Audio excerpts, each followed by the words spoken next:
అసలు విషయంలోకి వెళితే నవ్వితే అరెస్ట్ చేస్తారా, ప్రశ్నిస్తే గొంతు నొక్కుతారా, నిజాన్ని నిర్భయంగా వెల్లడిస్తే కేసులు పెడతారా, అసమర్థ పాలనను ఎత్తి చూపితే దాడులు చేస్తారా, ప్రజల పక్షాన నిలబడితే వెంటాడి వేధిస్తారా? చట్టాలు వ్యవస్థలు అన్నీ మన చేతిలో ఉన్నాయి, మనం ఏం చేసినా చెల్లిపోతుందని నియంతలా మారితే నిజమైన వ్యవస్థలు చూస్తూ ఊరుకోవు, చెంపపెట్టు లాంటి సమాధానం చెబుతాయి. సరిగ్గా అదే జరిగింది కొమ్మినేని కేసు విషయంలో. ఆయన అనని మాటలను ఆయనకు ఆపాదించి, సాక్షి మీడియాకు ఆపాదించి ఎల్లో గ్యాంగ్ అరాచకం సృష్టించింది. అధికారం చేతిలో ఉంది కదా అని కొమ్మినేనిని చాలా ఈజీగా అరెస్ట్ చేసేయచ్చు. కానీ న్యాయ వ్యవస్థ అన్నది ఒకటి ఉంటుందిగా, అది చూస్తూ ఊరుకోదుగా. అందుకే కొమ్మినేని విషయంలో సుప్రీంకోర్టు చాలా ఘాటుగా స్పందించింది. కొమ్మినేని అరెస్టు అక్రమమని తేల్చేసింది. సాక్షిపై విష ప్రచారం చేసిన పచ్చ మీడియాకు చెంప చెళ్ళుమనిపించింది. విశ్లేషకుడి వ్యాఖ్యలతో కొమ్మినేనికి సంబంధం లేదని తేల్చేసింది. ఒక్కటి మాత్రం నిజం, నికార్సైన జర్నలిస్టులకు సుప్రీం తీర్పు ఒక వజ్రాయుధంలా మారింది. కృష్ణంరాజు వ్యాఖ్యలను అడ్డుపెట్టుకుని రాజధాని మహిళల ముసుగులో అటు టీడీపీ ఇటు ఎల్లో మీడియా చేయని కుట్రలేదు. సాక్షి మీడియా కార్యాలయాలపై దాడులు చేయించారు, ఏకంగా ఆఫీసులకు నిప్పు పెట్టారు. ఇంతకన్నా దుర్మార్గం ఇంకొకటి ఉంటుందా? వీళ్ళ దురాగతాలకు సుప్రీం తీర్పుతైనా అడ్డుకట్ట పడుతుందా? ప్రతి వ్యవస్థలో కలుపు మొక్కలను పెంచి పోషించే దుష్ట సాంప్రదాయానికి ఇకనైనా బ్రేక్ పడుతుందా? వాక్ స్వాతంత్రం, ప్రజాస్వామ్యాన్ని రక్షించాలన్న సుప్రీంకోర్టు వ్యాఖ్యలకి చేతులెత్తి నమస్కరిస్తూనే కొమ్మినేని కేసులో అసలు ఏం జరిగిందో, సుప్రీం ఏం చెప్పిందో ఓ 12 పాయింట్లలో చూద్దాం. పాయింట్ నెంబర్ 1, డిబేట్లను గౌరవప్రదంగా చూడాలి, వాక్ స్వాతంత్రాన్ని, ప్రజాస్వామ్యాన్ని రక్షించాలని ధర్మాసనం చెప్పింది. పాయింట్ నెంబర్ 2, డిబేట్లో విశ్లేషకుడు చేసిన వ్యాఖ్యలకు యాంకర్ ఎలా బాధ్యులవుతారని సుప్రీంకోర్టు నిలదీసింది. పాయింట్ నెంబర్ 3, డిబేట్లు చేసేవారిని అరెస్టు చేసుకుంటూ పోతే నావికా కుమార్, రాజ్దీప్ పరిస్థితి ఏంటని సుప్రీం ప్రశ్నించింది. పాయింట్ నెంబర్ 4, కేసు విచారణలో మేము నవ్వుతుంటాం, డిబేట్లో నవ్వినంత మాత్రాన అరెస్టు చేస్తారా అని ప్రశ్నించింది.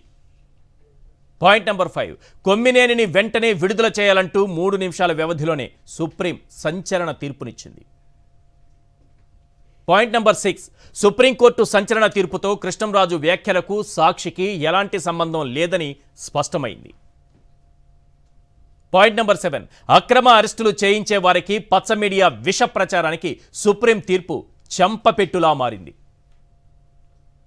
పాయింట్ నెంబర్ 8, జర్నలిజం రంగంలో కొమ్మినేనిపై తప్పుడు కేసులో తీర్పు నికార్సైన జర్నలిస్టులకు ఒక ఆయుధంలా, వజ్రాయుధంలా మారింది.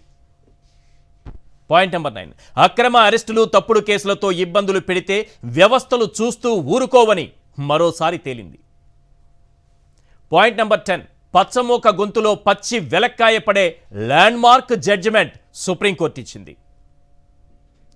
పాయింట్ నెంబర్ 11, కృష్ణంరాజు వ్యాఖ్యలతో సాక్షికి సంబంధం లేకపోయినా 3 రోజుల పాటు ఎల్లో బ్యాచ్ రెచ్చిపోయింది.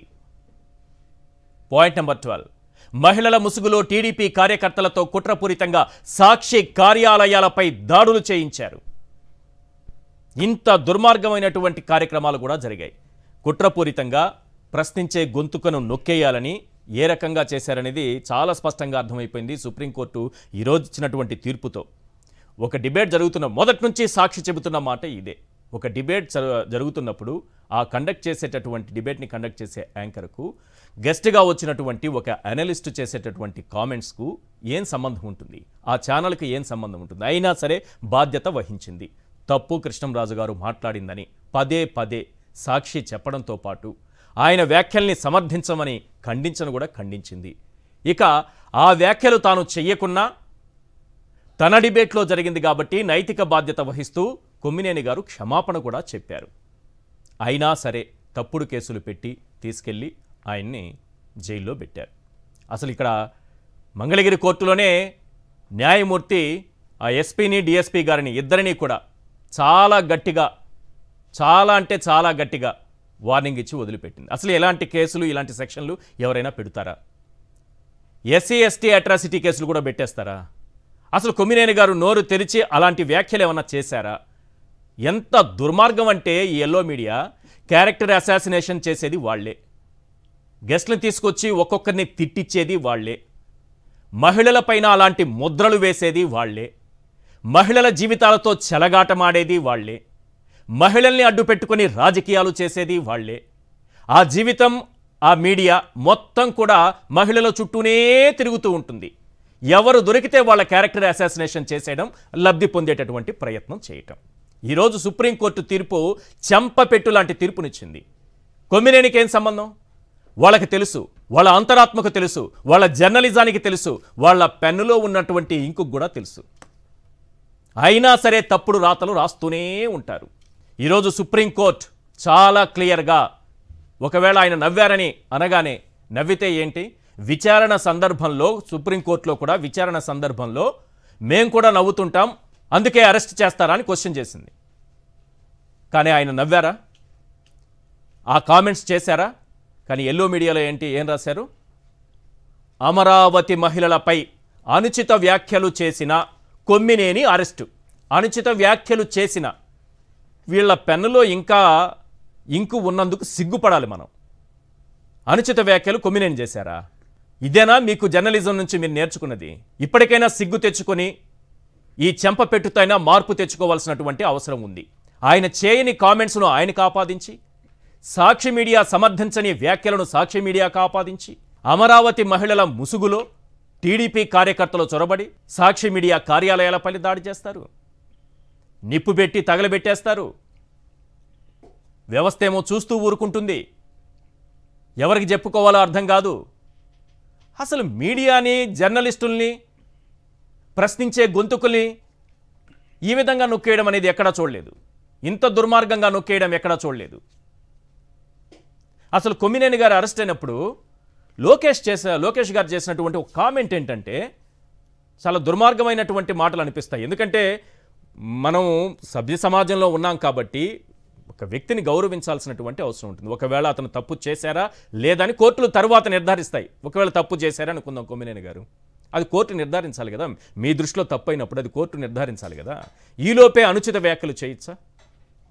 పైగా మేము ఒక్కొక్కడి కోసం వెయిట్ చేస్తున్నాము, ఇది కుట్రపూరితంగానే జరిగింది, మేము కుట్రపూరితంగానే ఒక ప్లాన్ ప్రకారమే అరెస్ట్ చేశామనేటటువంటి ఆ అంశాన్ని, అంటే మేమే చేశామనేటటువంటి అర్థం స్ఫురించేలా లోకేష్ గారు మాట్లాడారు. ఒకసారి వారు బయట ప్లే చేయండి ప్లీజ్. లోకేష్ గారు ఏం మాట్లాడారు? సాక్షిలో ఎట్లా మాట్లాడారు? ఎనివే ఒకడు అయిపోయాడులే, రెండోడు కోసం ఎత్తుకుతున్నాం. కార్యకర్తల బాధ ఉంది, మొదటి రోజే బతికెళ్ళచ్చు కదా అని, మొదటి రోజే బొక్కలేయచ్చు కదా అని. అది 2 నిమిషాలు పని తల్లి. కానీ నేను కోరేది మిమ్మల్ని అందరినీ, జరుగుతున్నాయి ప్రజల్లోకి తీసుకెళ్లాలమ్మా. కానీ అదే తెలుగుదేశం పార్టీలో ఎవరన్నా భారతిరెడ్డి గారి గురించి ఒక్క మాట అట్టి ఇటు తూలితే ఇమ్మీడియట్ గా మన యాక్షన్ తీసుకుంటాం. సాక్షిలో ఎట్లా మాట్లాడారు? ఎనివే ఒకడు అయిపోయాడులే, రెండోడు కోసం ఎత్తుకుతున్నాం. కార్యకర్తల బాధ ఉంది, మొదటి రోజే బతికెళ్ళచ్చు కదా అని, మొదటి రోజే బొక్కలేయచ్చు కదా అని. అది 2 నిమిషాలు పని తల్లి. కానీ నేను కోరేది మిమ్మల్ని అందరినీ, జరుగుతున్నాయి ప్రజల్లోకి తీసుకెళ్లాలమ్మా. కానీ అదే తెలుగుదేశం పార్టీలో ఎవరన్నా భారతిరెడ్డి గారి గురించి ఒక్క మాట అట్టి ఇటు తూలితే ఇమ్మీడియట్ గా మన యాక్షన్ తీసుకుంటాం. ఒకడైపోయాడు ఒకటిది, మొదటి రోజే బొక్కలో వేసేయచ్చని కార్యకర్తలు. ఎందుకు వేయాలి మొదటి రోజు బొక్కలో? కొమ్మినేని గారిని మొదటి రోజే బొక్కలో ఎందుకు వేయాలి? మీరు చెప్పినట్టు ఏదైనా నిజంగానే తప్పు చేస్తుంటే, అలాంటి వ్యాఖ్యలు నిజంగా ఆయన చేస్తుంటే మొదటి రోజో రెండో రోజు ఎప్పుడైనా వేయచ్చు. మీరు అధికారంలోకి వచ్చిన మొదటి రోజు ఆయన్ని వేయాల్సినటువంటి అవసరం ఏముంది?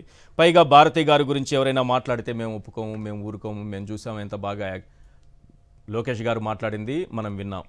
పైగా హోంమంత్రి గారు ఏం మాట్లాడారో విన్నాం. పోనీ అలా మాట్లాడితే మేము ఒప్పుకోమంటున్నారు కదా. మరి మొన్న రేణుకా చౌదరి గారు ఏం మాట్లాడారు? అసలు ఈ జడ్జిమెంట్ అనేది ఒక ల్యాండ్ మార్క్ జడ్జిమెంట్. ఎందుకంటే నికార్స్ అయినటువంటి జర్నలిస్టులకు ఒక ల్యాండ్ మార్క్ జడ్జిమెంట్లా ఇది మారిందా? నికార్స్ అయినటువంటి జర్నలిస్టుల చేతిలో ఆయుధంలా మారిందా? చర్చలో పాల్గొంటున్నారు కేఎస్ ప్రసాద్ గారు, సీనియర్ అనలిస్ట్, డాక్టర్ బాలా గారు, హైకోర్టు అడ్వకేట్. మరి కాసేపట్లో మనతో పాటు జాయిన్ అవుతారు సాకే శైలజానాథ్ గారు, వైఎస్ఆర్సీపీ సీనియర్ నేత, అలాగే కోటంరాజు వెంకటేష్ శర్మ గారు, సీనియర్ అడ్వకేట్. ఎస్ బాలా గారు, ఈ నెల అంటే మొన్న శుక్రవారం రోజు జరిగినటువంటి ఒక అంశానికి సంబంధించి, 6వ తారీఖున జరిగినటువంటి ఒక అంశానికి సంబంధించి కేఎస్ఆర్ గారు నిర్వహిస్తున్నటువంటి లైవ్ షోలో ఒక అనలిస్ట్ చేసినటువంటి వ్యాఖ్యలు, ఆ వ్యాఖ్యలను ఎవరూ సమర్థించరు, తప్పుపడుతున్నాము, ఖండిస్తున్నాము. క్షమాపణ కూడా చెప్పారు కొమ్మినేని గారు. అయినా సరే అక్రమంగా కేసులు పెట్టి ఒక జర్నలిస్ట్ని తీసుకెళ్లి, ఇప్పుడు లోకేష్ గారు చెప్పిన దాని ప్రకారం చూస్తే ఏంటి, మనం అధికారంలోకి వచ్చిన మొదటి రోజే ఏసేయమని అడిగారు అని అంటున్నారు. అర్థమే స్ఫురిస్తోంది అక్కడ. అంటే అక్రమంగా అరెస్ట్ చేశామని వాళ్లే చెప్పుకుంటున్నారు. ఈ అక్రమ కేసు సరే అరెస్ట్ చేశారు. ఈరోజు సుప్రీంకోర్టు ఇచ్చినటువంటి తీర్పు ప్రకారం మనం మొదటి నుంచి చెప్తున్న ఒక వాదన ఏంటంటే, యాంకర్కి గెస్ట్గా వచ్చిన వ్యక్తికి, అనలిస్ట్కి, అతను చేసే కామెంట్స్కి యాంకర్కి ఏమన్నా సంబంధం ఉంటుందా? ఫస్ట్ మనం అందరం ఈరోజు వెల్కమ్ చెప్పాల్సింది ఏంటో తెలుసా, ల్యాండ్ మార్క్ జడ్జ్మెంట్ అనుకోవచ్చు మనం ఈరోజు. రీజన్ ఏంటో చెప్పనా, ఫండమెంటల్ రైట్స్ ఇన్ఫ్రీజ్ అయిపోతున్నాయి, లేకపోతే ఫండమెంటల్ రైట్స్ వైలేషన్స్ జరుగుతుంది అని అన్నప్పుడు హైకోర్టు సెషన్లో లేదు అని తెలుసుకొని గల్లీ నుంచి ఢిల్లీకి కూడా వెళ్ళి మనము మన రైట్స్ని ప్రొటెక్ట్ చేసుకోవచ్చు. ఇంకా సుప్రీంకోర్టు ఉంది, కాన్స్టిట్యూషనల్ రైట్స్ ప్రొటెక్ట్ చేసుకోవచ్చు మనము. కాన్స్టిట్యూషనల్ రైట్ అంటే ఏంటి, non application of mind either executive or else district judiciary also, అంటే magistrates non application of mind వల్ల that leads to be your infringement of fundamental rights, there is a supreme court or high court to protect your rights అనేది ఈరోజు prove అయింది మనకు. There is no bar at all. But ఒక step ఉంది కాబట్టి ఎప్పుడైనా supreme court ఏం చెప్తుంది, హైకోర్టుకి వెళ్ళి రండి అని చెప్తుంది. చాలా మంది కామెంట్స్ ఏం చేస్తున్నారంటే హైకోర్టు పెట్టుకుని అక్కడికి ఎందుకు వెళ్ళారని చెప్పి కొంతమంది సోషల్ మీడియాలో ట్రోలింగ్స్ కూడా జరుగుతున్నాయి. హైకోర్టు లేదు, అందరూ తెలుసుకోండి, సెషన్ లేదు ఇప్పుడు. హైకోర్టు వెకేషన్ లో ఉంది. వెకేషన్ లో ఉన్నప్పుడు everybody have a fundamental rights. ఆ సోషల్ మీడియాలో అంతా వాళ్ళే జడ్జిలు. ఆర్గనైజ్డ్ క్రైమ్ అంటే ఎక్కడ చెప్పినా సార్ మీకు, నేను ఇక్కడ చెప్తాను, ఆర్గనైజ్డ్ క్రైమ్ జడ్జిలకు మించిన వాళ్ళు ఇక్కడే ఇచ్చేస్తారు. అసలు చాలా మంది ప్రజలందరూ తెలుసుకోండి, మీడియా డిబేట్లో చేసే దాంట్లో మీడియా ఫ్రీడమ్ ఆఫ్ స్పీచ్ అనేది ఆర్టికల్ 19 మనకి ఇచ్చి ఉంది. చాలా సందర్భాల్లో సుప్రీంకోర్టు, హైకోర్టు చాలా చోట్ల కూడా ఆర్డర్స్ మనకి ఏమని ఇచ్చున్నాయంటే వాళ్ళకి రీజనబుల్ ఎక్స్పెక్టేషన్, రీజనబుల్ రిస్ట్రైన్మెంట్ మాత్రమే ఉంటుంది. ఆ రీజనబిలిటీ అనేది డిపెండ్స్ అపాన్ ద డిస్కషన్ మధ్యలో వస్తుంది. ఇప్పుడు ఒక వ్యక్తి వేసిన తర్వాత నేను ఖండించానంటే దెర్ ఎండ్స్ మ్యాటర్. ఇంకో విషయం అందరూ ప్రజలు తెలుసుకోండి, ఇంతకు ముందు పేపర్లలో అబద్ధాలు ప్రచురిస్తే దాని మీద కేసులు పెట్టినప్పుడు ఏం చేసేవాళ్ళంటే, కోర్టులో కేసులు వచ్చిన తర్వాత మీరు బహిరంగంగా క్షమాపణ చెప్తే కేసు కొట్టేస్తామంటారు. బహిరంగ క్షమాపణ చెప్పిన తర్వాత కేసు కొట్టేస్తారు. అంటే దాని అర్థం ఏంటి, ఒక వ్యక్తికి పనిష్మెంట్ అంటే నువ్వు బహిరంగంగా క్షమాపణ చెప్పేంత దానికంటే పనిష్మెంట్ ఏది లేదు. అదందరూ తెలుసుకోవాలి. కొమ్మినేని గారు కూర్చొని బహిరంగంగా కోట్లాది మంది చూస్తుండగా ఆయన కండెమ్ చేసి వేరే నెక్స్ట్ డే ఆయన దీన్ని ఖండించి క్షమాపణలు చెప్పి అక్కడ అఫెన్స్ అనేది చచ్చిపోయింది. డెడ్ అఫెన్స్ కి క్రైమ్ ఏంటి నాకు అర్థం కాలేదు. ఇక్కడ ఆర్గనైజ్డ్ అనేది చెప్తా మీకు. అసలు ఆర్గనైజ్డ్ అనేది ఏంటో చెప్పనా మీకు. ఇక్కడ ఆ ఎఫ్ఐఆర్లు అందరూ తీసుకొని చూడండి ప్రజలారా. డిలే కాలంలో ఏం రాశారో తెలుసా, మా నాయకుల్ని, మా పెద్దవాళ్ళని, మాకు సంబంధించిన వాళ్ళని అప్రోచ్ అయినందుకు డిలే అంట. That is called manufactured cases. ఏం డిలే? డిలే కాలం ఉంటుంది ఎఫ్ఐఆర్ లో. ఆ ఎఫ్ఐఆర్ లో ఎవరైనా చూసారా డిలే రీజన్స్ వాళ్ళు ఏం రాశారో? ఉంటే మీరు ఒకటేంటి నేను చూపిస్తా. ఒక ఎఫ్ఐఆర్ ఉంటే డిలే రీజన్స్ లో వేస్తారు అప్రోచింగ్ ఆఫ్ ఎల్డర్స్. నువ్వు మనస్తాపం చెందిందని అప్రోచింగ్ ఎల్డర్స్ ఏంది నాకు అర్థం కాల. అంటే దీని అర్థం ఏంటి, ఈ యొక్క అంశాన్ని తీసుకొని ఏదైతే సూపర్ 6 అమలు చేయకుండా ప్రజల్లోకి ఎక్కువ మద్దతు రాదు, ఇంకా రాబోయే రోజుల్లో వీళ్ళకి ఇంకా స్టెప్ బ్యాక్ వస్తుందని చెప్పి డైవర్షన్ చేయడం కోసం ఈరోజు అమరావతి మీద విష్ప్రచారం చేస్తున్నాడు అనేది పోర్ట్రేషన్ చేసి దీన్ని ఒక 6 నెలలు ట్రోల్ చేస్తారు. ఇప్పుడు ఎవరైతే ఇప్పుడు ఈ కేసులు పెట్టిన వాళ్ళ మీరు డిలే కాలమ్స్ ఎఫ్ఐఆర్, నేను ఏమి ఆన్ ది రికార్డ్ మాట్లాడుతున్నా, ఎఫ్ఐఆర్ అందరూ కావాలంటే చూసుకోండి, ఎందుకంటే అది ఆల్రెడీ రికార్డెడ్. ఆ ఎఫ్ఐఆర్ కాపీలలో డిలే కాలమ్స్ ఏం రాశారు, ఆ డిలే కాలం చదివిన ఏ బేసిక్ ఇప్పుడు ఎల్ఎల్బి చదువుతున్న వాడికి అడిగినా కూడా ఇట్స్ ఎ మ్యానుఫ్యాక్చర్డ్ కేసెస్ అంటారు. లేదంటే sponsored cases. Who sponsored now? That we want to know. Who sponsored? This is called organised. అంటే ఇక్కడ స్టేట్ గవర్నమెంటే ఒకవేళ ఉంటే ఇమీడియట్లీ ఎమర్జెన్సీ ఇన్వోక్ చేయాలి. ఎందుకో చెప్పనా, పోలీస్ ఇలాంటి ఇంటెలిజెన్స్ చేస్తుంది అంటే డెమోక్రసీలో సిస్టమ్ లేనట్టు. If this is a case there is no democracy at all in Andhra Pradesh.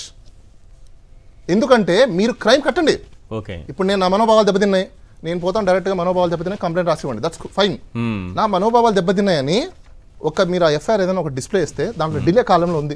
PCR గారు ఒకటి ఏంటి, ఆ డిస్ప్లే కాలంలో వీళ్ళు ఏం రాశారంటే ఎఫ్ఐఆర్లలో ఎల్డర్స్ ని అప్రోచ్ అవుతామనో లేకపోతే ఇంకోటిని కన్సల్ట్ అవుతున్నామనో డిలే కాలంలో రాశారు. వారేవా, నేను ఒకటే అందరికీ ఒక అపీల్ చేయాలనుకుంటున్నా, ఎగ్జిక్యూటివ్ డిపార్ట్మెంట్కి అలానే చీఫ్ సెక్రటరీ గారికి కూడా, as well as who is the principal secretaries to taking care of the home department, kindly accommodate the training day and day out. I think your executive officer from scratch onwards to a middle level and as well as high level officer doesn't know the application of law.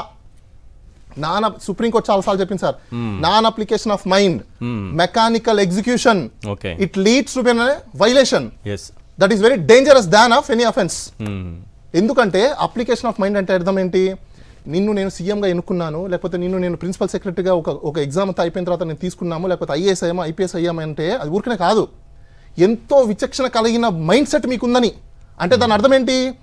మీరు ఆ mind సెట్స్తో మీకున్న పవర్తో ప్రజల్లో ఉన్న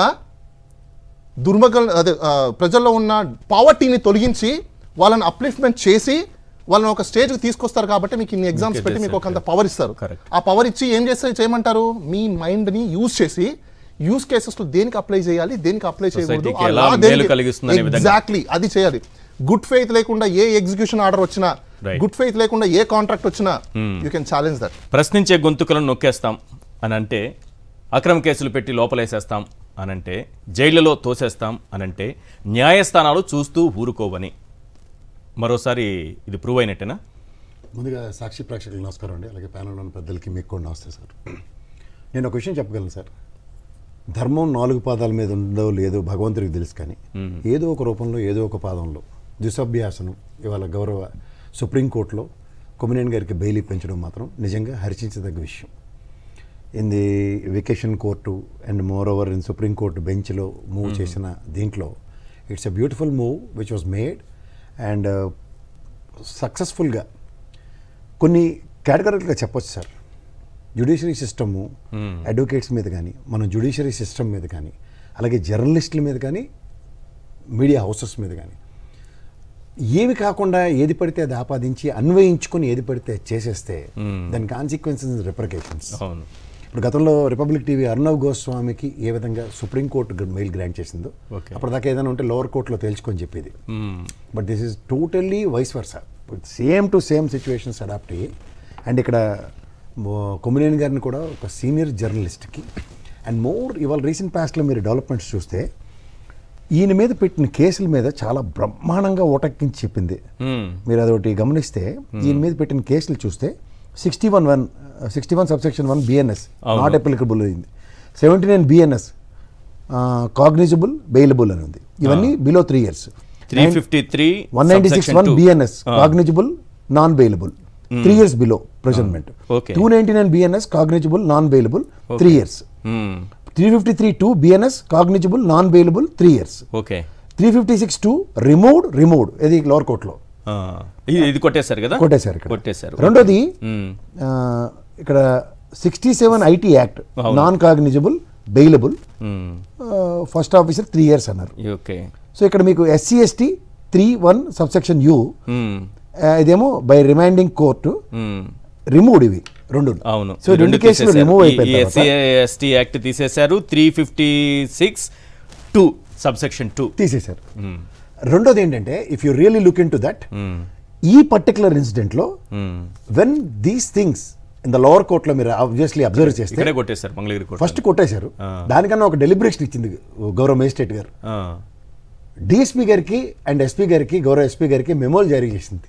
అవును, ఒక DSP ఆధ్వర్యంలో మిమ్మల్ని somebody is influenced అన్నట్టుగా ఈ కేసు ఉంది తప్ప యాజ్ పర్ క్రానికల్. కానీ ఈ SC ST యాక్ట్ కి సంబంధించి డిఎస్పీని ఎందుకు పెడతారంటే ఆయన ఇన్ఫ్లుయెన్స్ కారు కాబట్టి ఆ స్థాయి అధికారిని పెడతారు.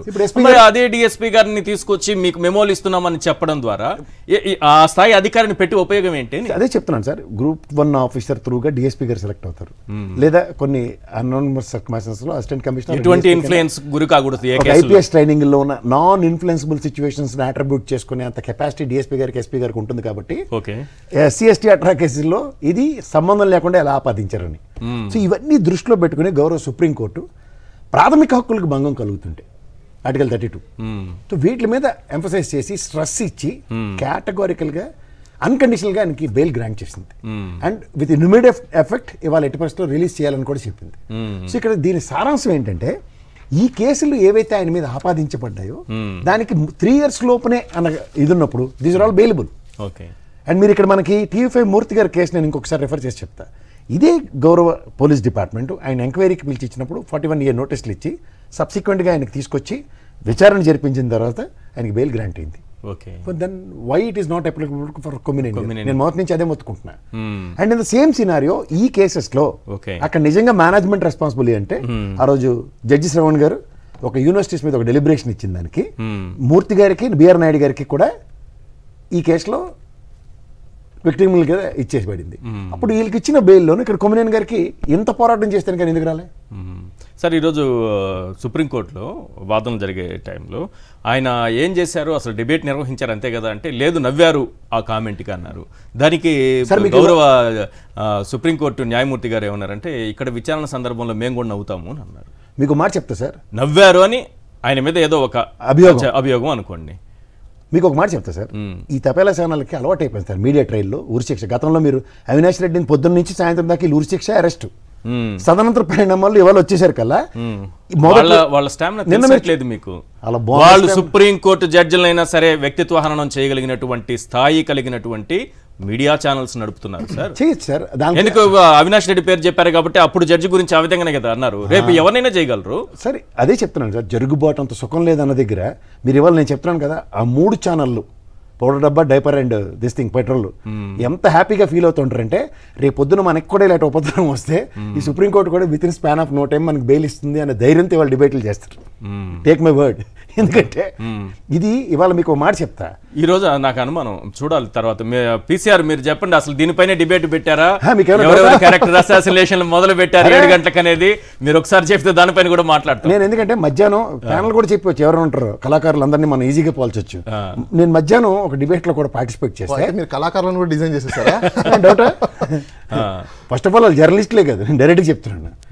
అందులో ఇద్దరు ఒకరు కుల ప్రాతిపదిక మీద కూడా జర్నలిస్ట్, ఇంకోటి జర్నలిస్టే కాదని ధైర్యంగా చెప్పి డిబేట్ చేస్తుంటాడు. అంచేత వాళ్ళ గురించి నేను ఎంటర్టైన్ చేసిన ఒప్పుకున్నాడు కదా భక్తుడు అని చెప్పేసి ఎప్పుడు చెప్పేశాడు ఆయన. నేను ఒక విషయం చెప్తా సార్, ఇప్పుడు మీకు మీడియా ట్రయల్ ప్రకారం వాళ్ళు ఏంటంటే అలా గంగతో రాంబాబులో బ్రహ్మానందం గారిలో స్క్రిప్ట్ తీసుకొచ్చి ఆ స్క్రిప్ట్ ప్రకారం ఆడపిల్లలను అన్నారు అన్నది మొత్తం ఇంజెక్ట్ చేసేసారు. అవును, ఎంటైర్ స్టేట్లో. ఇప్పుడు ఏమవుతుందంటే వాళ్ళకి ఆ మోడస్ ఆఫ్ ఆపరెంట్కి ఎప్పుడైతే మొనాటమీ బ్రేక్ అవుతుందో తట్టుకోలేరు ఆక్రోశం. ఈవెన్ ఒక అడ్వకేట్ సీనియర్ అడ్వకేట్ స్థాయిలో ఉన్న వ్యక్తులు కూడా ప్రభావితం అయిపోయి ఆ విధంగానే మాట్లాడుతున్నారు. అసలు శాసించవలసిన స్థాయి వాళ్ళు చెప్పవలసిన స్థాయిలో కూడా వాస్తవాన్ని గ్రహించట్లే. ఇప్పుడు కాన్స్టిట్యూషన్ ప్రధానంగా ఆ పదాన్ని ఉచ్చరించడం కూడా తప్పు. అండ్ మోర్ ఓవర్ అది రాజధానికి కృష్ణరాజు బుద్ధి తక్కువతనం అనుకోండి, బుర్రలేనితనం అనుకోండి, లేదా ఆ క్షణికావేశం అనుకోండి, ఏదో ఆవేశం కాదు అసలు అలా మాట్లాడద్దు, ఏ ఆవేశం తప్పు, అది మాట్లాడడం ముమ్మూర్తిలో తప్పు తప్పు తప్పు అని మొత్తుకుని చెప్తున్నాం ఆ రోజు నుంచి. కానీ దాన్ని కొమ్మినేని గారికి ఎందుకంటే ముందు రోజు లక్ష్మీపార్వతి గారి విషయంలో కాల్ రావడో కాల్ చేస్తే ఆయన మీద రియాక్టివ్ మోడ్ చూపించాడట. ఇదే ఎక్స్పెక్టేషన్స్ అక్కడ లేదు. ఒక సెకండ్ గ్యాప్ వచ్చింది, 2 సెకండ్ గ్యాప్ వచ్చింది, నవ్వాడు. అంటే చూడండి అదేదో అత్తగారు తిట్టిందని కాకుండా తోడుకోళ్ళు నవ్వింది అన్నది కాన్సెప్ట్ ఉంటుంది, అది ఖచ్చితంగా 100% వాళ్ళకి వర్తిస్తుంది. ఇక్కడ ప్రాబ్లం వల్ల ఏంటంటే ఒక సాటి జర్నలిస్ట్, ఒక 50 ఏళ్ళ అపార అనుభవం ఉన్న జర్నలిస్టు, ఆయన 18 సంవత్సరాల డిబేట్ లో ఎప్పుడైనా ఇటువంటి డెలిబరేషన్ చేశారా? ఈయన గతంలో కూడా ఇలాంటివి చేశారు, ఈయన మామూలు వ్యక్తి కాదు అని చెప్పడానికి ఏమైనా ఒక ఎగ్జాంపుల్ తీసుకొచ్చారు. నేను అదే చెప్తున్నాను, ముఖ్యమంత్రులను ప్రభావితం చేసేంత స్థాయి ఉండి మాకు ఓన్లీ షరతుల దాన్ని మళ్ళీ చూసారా నిన్న ముఖ్యమంత్రిని మేమే ఇంటర్వ్యూ చేసాం. ముఖ్యమంత్రిని ప్రభావితం చేసే వ్యక్తులకి మేము ముఖ్యమంత్రిని ఇంటర్వ్యూ చేసాం.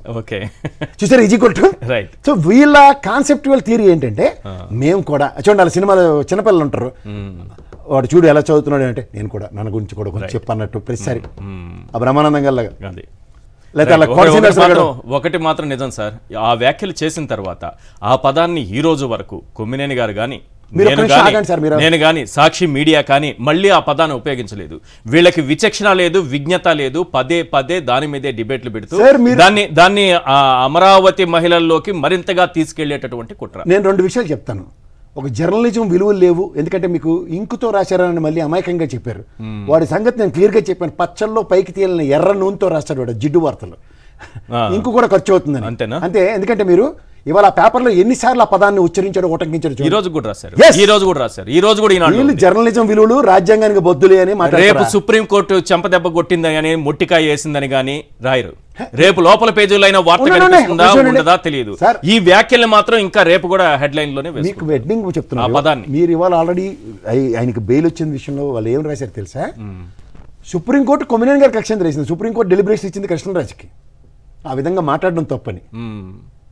ఈయన్ని డిఫెండ్ చేస్తూ గౌరవ సుప్రీంకోర్టు మాట్లాడిన దాన్ని కూడా వాళ్ళు ఎంత టంగ్ ట్విస్టింగ్ చేయగలరో చూడండి. వాళ్ళు నీ నోట్లో మాట లాక్కుని వాళ్ళు పెట్టుకుని ఆ మాట మాట్లాడేస్తారు. అది మీరు అన్న చెప్తారు మళ్ళీ, లేదా నీ మాట తీసుకెళ్ళి నీ నోట్లో పెడతారు, బాబు నువ్వు ఆ మాట చెప్పావని అనిపిస్తారు ఖచ్చితంగా. ఇది డిరైవ్డ్ స్క్రిప్టెడ్ ప్రోగ్రామ్. ఎందుకంటే కళాకారులు అక్కడికి వెళ్ళి వాళ్ళు ఒక్కసారి నా డిబేట్ వినమనండి సార్ ఒకసారి. పత్రికాముఖంగా నెక్స్ట్ డే సాక్షి పేపర్ లో కృష్ణరాజుని డిజోన్ చేస్తూ మాట్లాడిన స్టేట్మెంట్స్ ఉన్నాయి. ఆ రోజు కంటిన్యూస్ గా స్క్రోలింగ్ ఉంది. ఆయన కృష్ణరాజు ఇండిపెండెంట్ గా మాట్లాడిన ఒక వీడియోని ప్రజెంట్ చేశారు. అవును కదా, మీరు ఊరుకోకండి అలాగా. అథెంటికేట్ గా చెప్పండి చేశారు. ఇది పత్రికాముఖంగా ఎక్స్ప్లెనేషన్ అండ్ మాధ్యమంతులుగా ఎక్స్ప్లెనేషన్ విత్ ఎక్స్ప్లెనేషన్.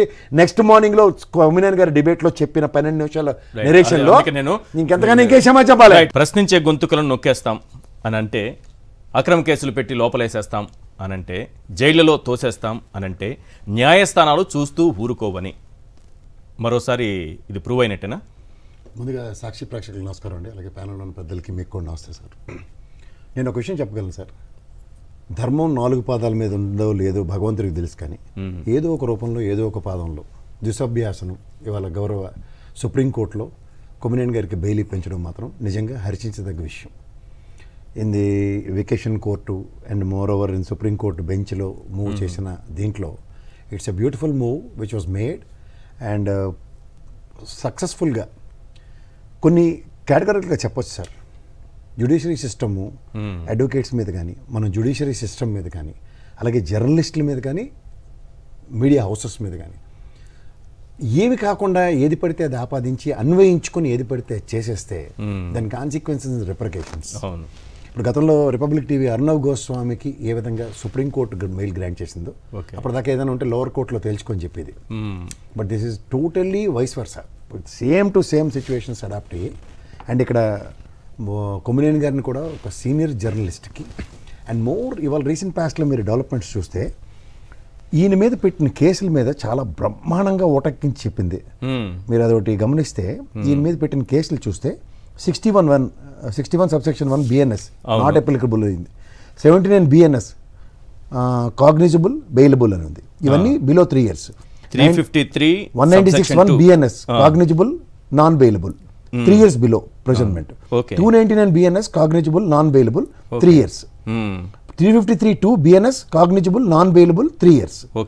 356 2 రిమూవ్డ్ ఇది లోవర్ కోర్టులో ఇది కొట్టేశారు కదా, కొట్టేశారు. రెండోది ఇక్కడ 67 IT act non cognizable bailable first officer 3 years అన్నారు. సో ఇక్కడ మీకు SC ST 3(1) సబ్సెక్షన్ U ఇదేమో బై రిమైండింగ్ కోర్టు రిమూవ్డ్. ఇవి రెండు. అవును, సో రెండు కేసులు రిమూవ్ అయిపోయాయి. SC ST యాక్ట్ తీసేశారు, 356 2 సబ్సెక్షన్ 2 తీసేశారు. రెండోది ఏంటంటే if you really look in to that, ఈ పర్టికులర్ ఇన్సిడెంట్ లో when these things in the lower court లో మీరు ఆబ్వియస్లీ అబ్జర్వ్ చేస్తే ఫస్ట్ కొట్టేశారు. దానికన్నా ఒక డెలిబరేషన్ ఇచ్చింది గౌరవ మేజిస్ట్రేట్ గారు. డిఎస్పీ గారికి అండ్ ఎస్పీ గారికి, గౌరవ ఎస్పీ గారికి మెమోలు జారీ చేసింది. అవును, ఒక డిఎస్పీ ఆధ్వర్యంలో మిమ్మల్ని సంబడి ఈజ్ ఇన్ఫ్లుయెన్స్డ్ అన్నట్టుగా ఈ కేసు ఉంది తప్ప యాజ్ పర్ క్రానికల్. ఈ SC ST యాక్ట్ కి సంబంధించి డిఎస్పీని ఎందుకు పెడతారంటే ఆయన ఇన్ఫ్లుయెన్స్ కారు కాబట్టి ఆ స్థాయి అధికారిని పెడతారు. అదే డిఎస్పీ గారిని తీసుకొచ్చి మీకు మెమోలు ఇస్తున్నామని చెప్పడం ద్వారా ఆ స్థాయి అధికారిని పెట్టి ఉపయోగం ఏంటి? అదే చెప్తున్నాను సార్. గ్రూప్ 1 ఆఫీసర్ త్రూగా డిఎస్పీ గారు సెలెక్ట్ అవుతారు, లేదా కొన్ని అనానిమస్ సర్కమ్స్టాన్సెస్ లో అసిస్టెంట్ కమిషనర్ ఎటువంటి ఇన్ఫ్లుయెన్స్ గురి కాకూడదు. ఐపీఎస్ ట్రైనింగ్ లో ఉన్న నాన్ ఇన్ఫ్లుయెన్సిబుల్ సిచ్యువేషన్స్ అట్రిబ్యూట్ చేసుకునే అంత కెపాసిటీ డిఎస్పీ గారికి ఎస్పీ గారికి ఉంటుంది కాబట్టి SC ST అట్రాక్ లో ఇది సంబంధం లేకుండా ఎలా ఆపాదించారని. సో ఇవన్నీ దృష్టిలో పెట్టుకుని గౌరవ సుప్రీంకోర్టు ప్రాథమిక హక్కులకు భంగం కలుగుతుంటే ఆర్టికల్ 32 సో వీటి మీద ఎంఫసైజ్ చేసి స్ట్రెస్ ఇచ్చి కేటగారికల్ గా అన్కండిషనల్ గా ఆయనకి బెయిల్ గ్రాంట్ చేసింది. అండ్ విత్ ఇమ్మీడియట్ ఎఫెక్ట్ ఇవాళ ఎట్టి పరిస్థితుల్లో రిలీజ్ చేయాలని కూడా చెప్పింది. సో ఇక్కడ దీని సారాంశం ఏంటంటే ఈ కేసులు ఏవైతే ఆయన మీద ఆపాదించబడ్డాయో దానికి 3 years లోపునే అన్న ఇది ఉన్నప్పుడు these are all bailable. And మీరు ఇక్కడ మనకి TV5 మూర్తి గారి కేసు నేను ఇంకొకసారి రెఫర్ చేసి చెప్తా. ఇదే గౌరవ పోలీస్ డిపార్ట్మెంట్ ఆయన ఎంక్వైరీకి పిలిచి ఇచ్చినప్పుడు 41 year నోటీసులు ఇచ్చి సబ్సిక్వెంట్గా ఆయనకి తీసుకొచ్చి విచారణ జరిపించిన తర్వాత ఆయనకి బెయిల్ గ్రాంట్ అయింది. Then why it is not applicable for Kommineni? నేను మొదటి నుంచి అదే మొత్తుకుంటున్నా. And in the same scenario ఈ కేసెస్ లో అక్కడ నిజంగా మేనేజ్మెంట్ రెస్పాన్సిబిలిటీ అంటే ఆ రోజు జడ్జి శ్రవణ్ గారు ఒక యూనివర్సిటీస్ మీద ఒక డెలిబరేషన్ ఇచ్చిన దానికి మూర్తి గారికి బిఆర్ నాయుడు గారికి కూడా ఈ కేసులో విక్టిమ్లుగా ఇచ్చేసి పడింది. అప్పుడు వీళ్ళకి ఇచ్చిన బెయిల్లోనూ ఇక్కడ కొమ్మినేని గారికి ఎంత పోరాటం చేస్తాను కానీ ఎందుకు రాలే? సార్ ఈరోజు సుప్రీంకోర్టులో వాదనలు జరిగే టైంలో ఆయన ఏం చేశారు, అసలు డిబేట్ నిర్వహించారు అంతే కదా అంటే, లేదు నవ్వారు ఆ కామెంట్కి అన్నారు. దానికి గౌరవ సుప్రీంకోర్టు న్యాయమూర్తి గారు ఏమన్నారంటే, ఇక్కడ విచారణ సందర్భంలో మేము కూడా నవ్వుతాము అని అన్నారు. మీకు మాట చెప్తా సార్, నవ్వారు అని ఆయన మీద ఏదో ఒక అభియోగం అనుకోండి. మీకు ఒక మాట చెప్తా సార్, ఈ తపేలా ఛానల్కి అలవాటు అయిపోయింది సార్ మీడియా ట్రయల్లో ఉరిశిక్ష. గతంలో మీరు అవినాష్ రెడ్డిని పొద్దున్న నుంచి సాయంత్రం దాకా ఉరిశిక్ష, అరెస్ట్, సదనంతర పరిణామాలు ఇవాళ వచ్చేసారు కల్లా వాళ్ళ స్టామినా లేదు మీకు. వాళ్ళు సుప్రీంకోర్టు జడ్జిలైనా సరే వ్యక్తిత్వ హననం చేయగలిగినటువంటి స్థాయి కలిగినటువంటి మీడియా ఛానల్స్ నడుపుతున్నారు సార్. చేయొచ్చు సార్. ఎందుకు అవినాష్ రెడ్డి పేరు చెప్పారు కాబట్టి అప్పుడు జడ్జి గురించి ఆ విధంగానే కదా అన్నారు, రేపు ఎవరినైనా చేయగలరు. సరే అదే చెప్తున్నాను సార్, జరుగుబాటు అంత సుఖం లేదన్న దగ్గర మీరు ఇవాళ నేను చెప్తున్నాను కదా, ఆ 3 ఛానళ్ళు పౌడర్ డబ్బా, diaper and this thing petrol ఎంత హ్యాపీగా ఫీల్ అవుతుంటారంటే, రేపు పొద్దున మనకి కూడా ఇలాంటి ఉపద్రవం వస్తే ఈ సుప్రీంకోర్టు కూడా within span of no time మనకి బెయిల్ ఇస్తుంది అనే ధైర్యంతో ఇవాళ డిబేట్లు చేస్తారు. Take my word. ఎందుకంటే ఇది ఇవాళ మీకు మాట చెప్తా, ఈ రోజు నాకు అనుమానం, చూడాలి తర్వాత పీసీఆర్ మీరు చెప్పండి, అసలు దీనిపైనే డిబేట్ పెట్టారా, క్యారెక్టర్ అసాసినేషన్ మొదలు పెట్టారు 7 గంటలకు అనేది మీరు ఒకసారి చెప్తే దానిపైన కూడా మాట్లాడతాను నేను. ఎందుకంటే మధ్యాహ్నం ప్యానల్ కూడా చెప్పవచ్చు, ఎవరు ఉంటారు కళాకారులు అందరినీ మనం ఈజీగా పోల్చొచ్చు. నేను మధ్యాహ్నం ఒక డిబేట్ లో కూడా పార్టిసిపేట్ చేస్తే, మీరు కళాకారులను కూడా డిజైన్ చేసేసారా? డౌట్. ఫస్ట్ ఆఫ్ ఆల్ వాళ్ళు జర్నలిస్టులే కదా, నేను డైరెక్ట్గా చెప్తున్నాను. అందులో ఇద్దరు, ఒకడు కుల ప్రాతిపదిక మీద కూడా జర్నలిస్ట్, ఇంకోటి జర్నలిస్టే కాదని ధైర్యంగా చెప్పి డిబేట్ చేస్తుంటాడు. అంటే వాళ్ళ గురించి నేను ఎంటర్టైన్ చేసిన ఒప్పుకున్నాడు కదా, భక్తుడు అని చెప్పేసి ఎప్పుడు చెప్పేశాడు ఆయన. నేను ఒక విషయం చెప్తా సార్, ఇప్పుడు మీకు మీడియా ట్రయల్ ప్రకారం వాళ్ళు ఏంటంటే అలా గంగతో రాంబాబులో బ్రహ్మానందం గారిలో స్క్రిప్ట్ తీసుకొచ్చి ఆ స్క్రిప్ట్ ప్రకారం ఆడపిల్లలను అన్నారు అన్నది మొత్తం ఇంజెక్ట్ చేసేసారు. అవును, ఎంటైర్ స్టేట్లో. ఇప్పుడు ఏమవుతుందంటే వాళ్ళకి ఆ మోడస్ ఆఫ్ ఆపరెండీకి ఎప్పుడైతే మొనాటమీ బ్రేక్ అవుతుందో తట్టుకోలేరు ఆక్రోశం. ఈవెన్ ఒక అడ్వకేట్, సీనియర్ అడ్వకేట్ స్థాయిలో ఉన్న వ్యక్తులు కూడా ప్రభావితం అయిపోయి ఆ విధంగానే మాట్లాడుతున్నారు. అసలు శాసించవలసిన స్థాయి వాళ్ళు చెప్పవలసిన స్థాయిలో కూడా వాస్తవాన్ని గ్రహించట్లే. ఇప్పుడు కాన్స్టిట్యూషన్ ప్రధానంగా ఆ పదాన్ని ఉచ్చరించడం కూడా తప్పు. అండ్ మోర్ ఓవర్ అది రాజధానికి కృష్ణరాజు బుద్ధి తక్కువతనం అనుకోండి, బుర్రలేనితనం అనుకోండి, లేదా ఆ క్షణికావేశం అనుకోండి, ఏదో ఆవేశం కాదు, అసలు అలా మాట్లాడద్దు, ఏ ఆవేశం అయితే అది మాట్లాడడం ముమ్మూర్తిలో తప్పు తప్పు తప్పు అని మొత్తుకుని చెప్తున్నాం ఆ రోజు నుంచి. కానీ దాన్ని కొమ్మినేని గారికి, ఎందుకంటే ముందు రోజు లక్ష్మీపార్వతి గారి విషయంలో కాల్ రావడం కాల్ చేస్తే ఆయన మీద రియాక్టివ్ మోడ్ చూపించాడట. ఇదే ఎక్స్పెక్టేషన్స్ అక్కడ లేదు. ఒక సెకండ్ గ్యాప్ వచ్చింది, 2 సెకండ్ గ్యాప్ వచ్చింది, నవ్వాడు. అంటే చూడండి, అదేదో అత్తగారు తిట్టిందని కాకుండా తోడుకోళ్ళు నవ్వింది అన్నది కాన్సెప్ట్ ఉంటొచ్చండి. అది ఖచ్చితంగా 100% వాళ్ళకి వర్తిస్తుంది. ఇక్కడ ప్రాబ్లం వల్ల ఏంటంటే ఒక సాటి జర్నలిస్ట్, ఒక 50 ఏళ్ళ అపార అనుభవం ఉన్న జర్నలిస్టు, ఆయన 18 సంవత్సరాల డిబేట్ ఎప్పుడైనా ఇటువంటి డెలిబరేషన్ చేశారా? ఈయన గతంలో కూడా ఇలాంటివి చేశారు, ఈయన మామూలు వ్యక్తి కాదు అని చెప్పడానికి నేను అదే చెప్తున్నాను. ముఖ్యమంత్రులను ప్రభావితం చేసేంత స్థాయి ఉండి మాకు ఓన్లీ షరతుల దాన్ని మళ్ళీ చూసారా, నిన్న ముఖ్యమంత్రిని మేమే ఇంటర్వ్యూ చేసాం. ముఖ్యమంత్రిని ప్రభావితం చేసే వ్యక్తులకి మేము ముఖ్యమంత్రిని ఇంటర్వ్యూ చేసాం. చూసారు ఈజీ కొట్టు. సో వీళ్ళ కాన్సెప్చువల్ థియరీ ఏంటంటే, మేము కూడా చూడండి వాళ్ళ సినిమాలో చిన్నపిల్లలు ఉంటారు, వాడు చూడు ఎలా చదువుతున్నాడు అంటే నేను కూడా నన్ను గురించి కూడా కొంచెం చెప్పన్నట్టు ప్రతిసారి ఆ బ్రహ్మానందం గల్లాగా. ఒకటి మాత్రం నిజం సార్, ఆ వ్యాఖ్యలు చేసిన తర్వాత ఆ పదాన్ని ఈ రోజు వరకు కొమ్మినేని గారు కానీ నేను కానీ సాక్షి మీడియా కానీ మళ్ళీ ఆ పదాన్ని ఉపయోగించలేదు. వీళ్ళకి విచక్షణ లేదు, విజ్ఞత లేదు, పదే పదే దాని మీదే డిబేట్లు పెడుతూ దాన్ని అమరావతి మహిళల్లోకి మరింతగా తీసుకెళ్లేటటువంటి కుట్ర. నేను 2 విషయాలు చెప్తాను. ఒక జర్నలిజం విలువలు లేవు, ఎందుకంటే మీకు ఇంకుతో రాశారని మళ్ళీ అమాయకంగా చెప్పారు. వాడి సంగతి నేను క్లియర్గా చెప్పాను. పచ్చల్లో పైకి తేలిన ఎర్ర నూనెతో రాస్తాడు వాడు జిడ్డు వార్తలు. ఇంకు కూడా ఖర్చు అవుతుందని. అంతేనా? అంతే. ఎందుకంటే మీరు ఇవాళ పేపర్లో ఎన్నిసార్లు ఆ పదాన్ని ఉచ్చరించాడు, ఉటంకించాడు. ఈ రోజు కూడా రాశారు, ఈ రోజు కూడా వీళ్ళు జర్నలిజం విలువలు రాజ్యాంగానికి బొద్దులే అని రేపు సుప్రీంకోర్టు చెంపదెబ్బ కొట్టిందని మొట్టికాయ వేసిందని కానీ రాయరు. రేపు లోపల పేజీలో అయినా వార్త కనిపిస్తుందా ఉండదా తెలియదు. ఈ వ్యాఖ్యలు మాత్రం ఇంకా రేపు కూడా హెడ్ లైన్ లోనే మీకు వెడ్డింగ్ చెప్తున్నా పదాన్ని. మీరు ఇవాళ ఆల్రెడీ ఆయనకి బెయిల్ వచ్చిన విషయంలో వాళ్ళు ఏం రాశారు తెలుసా? సుప్రీంకోర్టు కొమ్మినేని గారికి కక్ష రాసింది, సుప్రీంకోర్టు డెలిబరేషన్ ఇచ్చింది కృష్ణరాజుకి. ఆ విధంగా మాట్లాడడం తప్పని ఈయన్ని డిఫెండ్ చేస్తూ గౌరవ సుప్రీంకోర్టు మాట్లాడిన దాన్ని కూడా వాళ్ళు ఎంత టంగ్ ట్విస్టింగ్ చేయగలరో చూడండి. వాళ్ళు నీ నోట్లో మాట లాక్కుని వాళ్ళు పెట్టుకుని ఆ మాట మాట్లాడేస్తారు. అది మీరు అన్న చెప్తారు మళ్ళీ, లేదా నీ మాట తీసుకెళ్ళి నీ నోట్లో పెడతారు. బాబు నువ్వు ఆ మాట చెప్పావని అనిపిస్తారు ఖచ్చితంగా. ఇది డిరైవ్డ్ స్క్రిప్టెడ్ ప్రోగ్రామ్. ఎందుకంటే కళాకారులు అక్కడికి వెళ్ళి వాళ్ళు ఒక్కసారి డిబేట్ వినమనండి సార్. ఒకసారి పత్రికాముఖంగా నెక్స్ట్ డే సాక్షి పేపర్ లో కృష్ణరాజుని డిజోన్ చేస్తూ మాట్లాడిన స్టేట్మెంట్స్ ఉన్నాయి. ఆ రోజు కంటిన్యూస్ గా స్క్రోలింగ్ ఉంది. ఆయన కృష్ణరాజు ఇండిపెండెంట్ గా మాట్లాడిన ఒక వీడియోని ప్రజెంట్ చేశారు. అవును కదా, మీరు ఊరుకోకండి అలాగా. అథెంటికేట్ గా చెప్పండి చేశారు. ఇది పత్రికాముఖంగా ఎక్స్ప్లెనేషన్ అండ్ మాధ్యమంతులుగా explanation with explanation. Next morning లో కొమ్మినేని గారి డిబేట్ లో చెప్పిన 12 నిమిషాల నెరేషన్ లో ఇంకెంతగానో ఇంకే సమాచారం చెప్పాలి. మహిళల మీద కృష్ణంరాజు గారు అనుచిత వ్యాఖ్యలు చేశారేమో కానీ కొమ్మినేని గారు అయితే మాత్రం ఎక్కడా చేయలేదు. కానీ కొన్ని ఛానల్స్ వాళ్లే కొన్ని ప్రాంతాల పైన లేకపోతే కొందరు మహిళల పైన ఆ ఛానల్సే అనుచిత వ్యాఖ్యలు చేస్తే వాళ్లే వార్తలు ప్రసారం చేస్తే వీళ్ళపైన కేసులు ఉండవా? అంటే ఏ వ్యాఖ్యలు చేయనటువంటి కొమ్మినేని పైన కేసులు పెట్టారు కదా. ఒకసారి ఈటీవీ, TV5, ABN ఎలాంటి వార్తలు గతంలో ప్రసారం చేశాయి, మహిళలపైన ఎలాంటి ముద్రలు వేశాయి.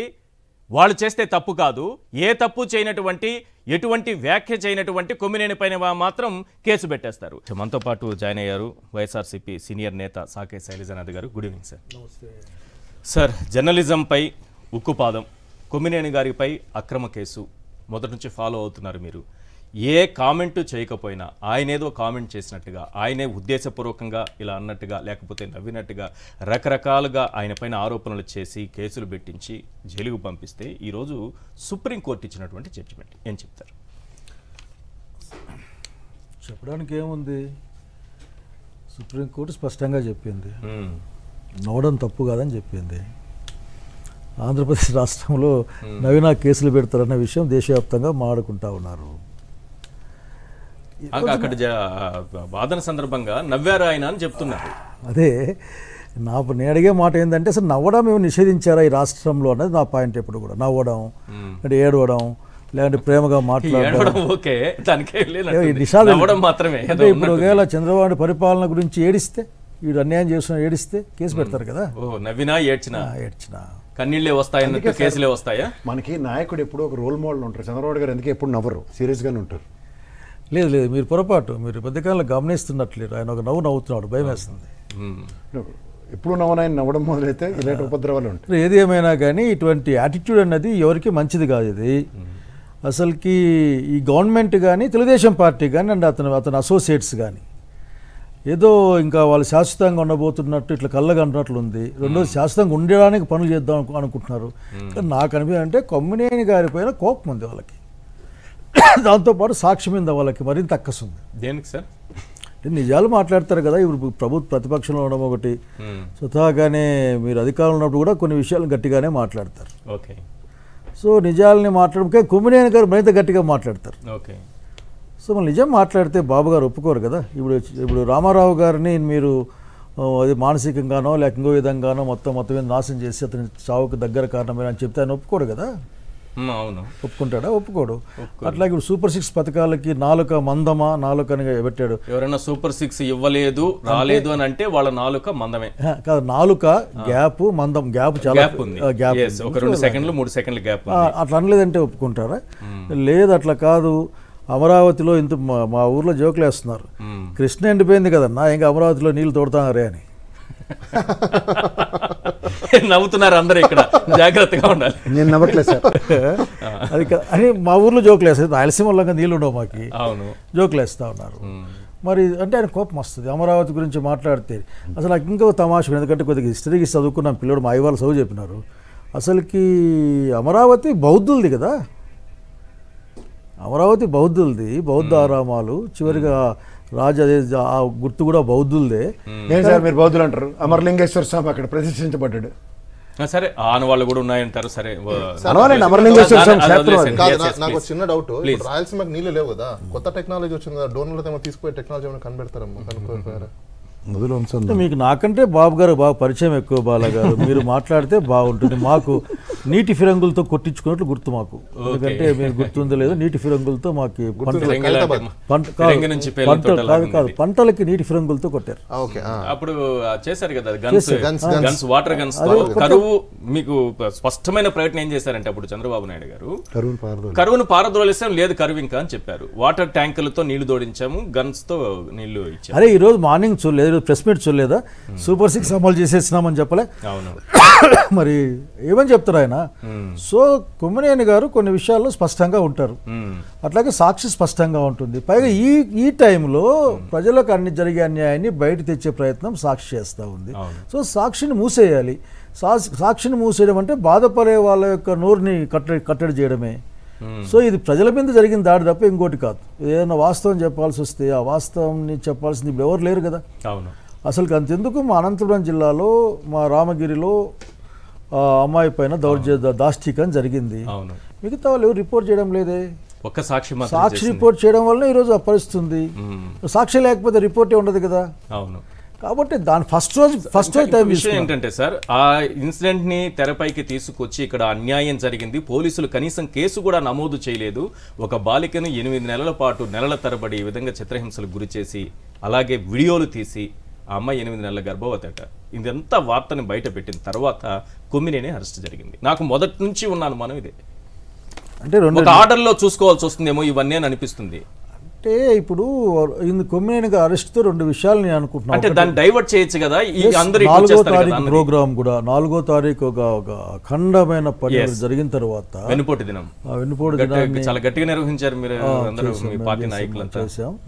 ప్రజలు వచ్చారు. అసలు నిజంగా నేను ఆశ్చర్యపోయాను. దెబ్బకి 2-3 పెట్టెలు అన్నట్టుగా అయిపోయింది. అదొకటి. ఆ తర్వాత ఇది అంటే అన్ని విషయాలు 12th వాళ్ళకి ఎలాగూ ఈ ఏడాది పూర్తయింది, 12వ తారీఖుకి ముఖ్యమంత్రిగా ప్రమాణ స్వీకారం చేసి.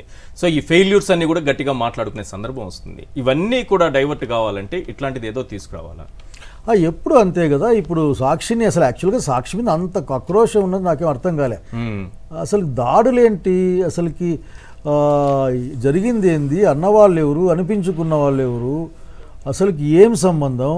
చివరికి పాపం భారతిరెడ్డి గారిని కూడా దాంట్లో లాగే ప్రయత్నం చేయడం, జగన్ రెడ్డి గారిని లాగే ప్రయత్నం చేయడం, అసలుకి ఇదంతా కూడా కుట్ర కూడా కాదు. ఇది ఒక చాలా తక్కువ బుద్ధితో చేసే పనులు అంతా కదా. అంటే దాన్ని ఏమంటారంటే ఒక తక్కువ బుద్ధికి ఏదో మంచి తక్కువ బుద్ధి,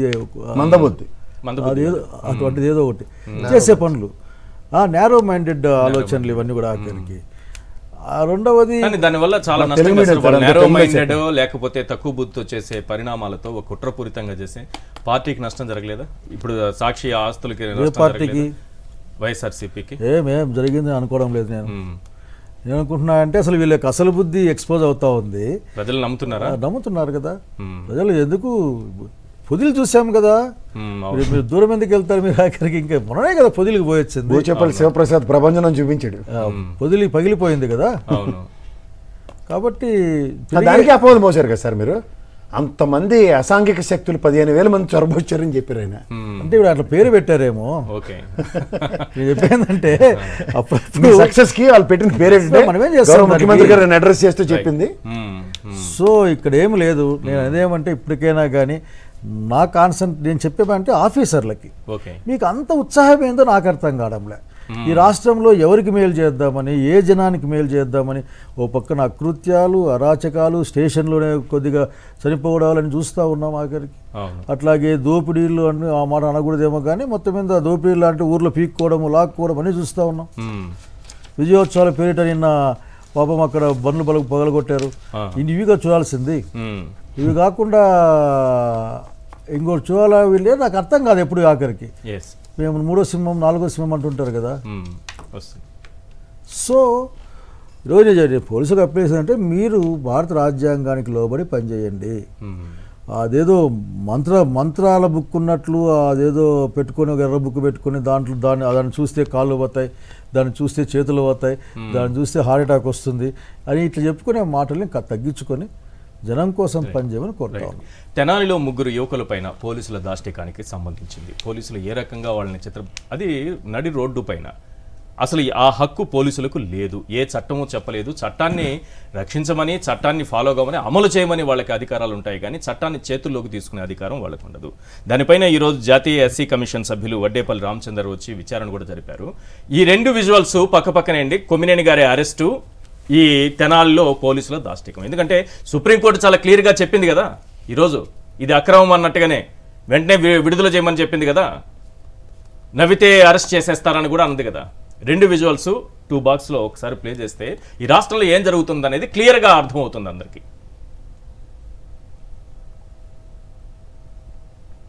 ఇది ఇద్దరు ఎస్సీ, ఒక ముస్లిం మైనారిటీ ఆ యువకుల్ని తీసుకొచ్చి నడి రోడ్డు పైన తెనాలి పోలీసులు 2 టౌన్ 3 టౌన్ సిఐలు ఏదో కక్షపూరితంగా వ్యక్తిగత కక్షలు ఉన్నట్టుగా వారిని తీసుకొచ్చి నడి వీధిలో కూర్చోబెట్టి అరికాళ్ల పైన ఏ విధంగా లాఠీలతో కొడుతున్నారు. ఒకరేమో కాళ్ళు పైన నిలబడి కొట్టేలా చేస్తే కొడుతుంటారు, ఒకరు కాళ్ళపైన నిలబడతారు. ఇంత దారుణం. ఇటువైపు చూస్తే కొమ్మినేని గారి అక్రమ అరెస్టు. ఆయన ఏ కామెంట్ చేయకపోయినా చేశారని చెప్పేటటువంటిది. అసలు ఏం జరుగుతోంది ఈ రాష్ట్రంలో? అంటే ఇక్కడ ప్రజాస్వామ్యం ఉందా లేదా అర్థం కావట్లేదు.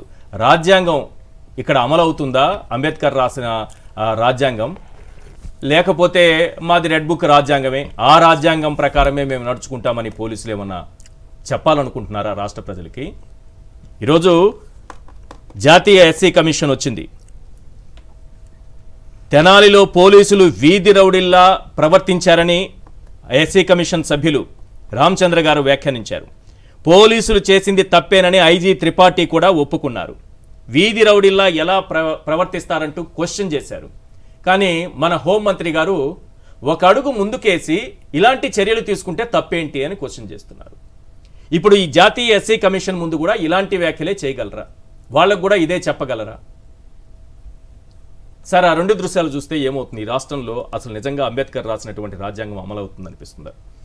ఇందులో అసలుకి ఎక్కడ కూడా ఈ సంవత్సర కాలంలో ప్రాథమిక హక్కులకు రక్షణ ఈ రాష్ట్రంలో లేదు, స్పష్టంగా లేదు. ఎవరికి కూడా ఆఖరి వాళ్ళకున్న భావ ప్రకటన స్వేచ్ఛలో కనీసం రీజనబుల్లీ ఎక్స్ప్రెషన్లో కూడా దానికి కూడా లేని పరిస్థితి.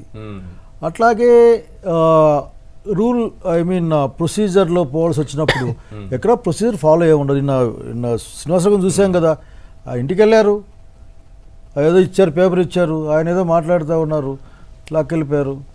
నేను మావిడితో చెప్పొస్తాను అంటే అది కూడా అసలు లోపలికి వెళ్ళి మందులు తెచ్చుకోవడానికి, మందులకి వాళ్ళ 70 ఏళ్ళ మనిషికి పారిపోయే సమస్య లేదు.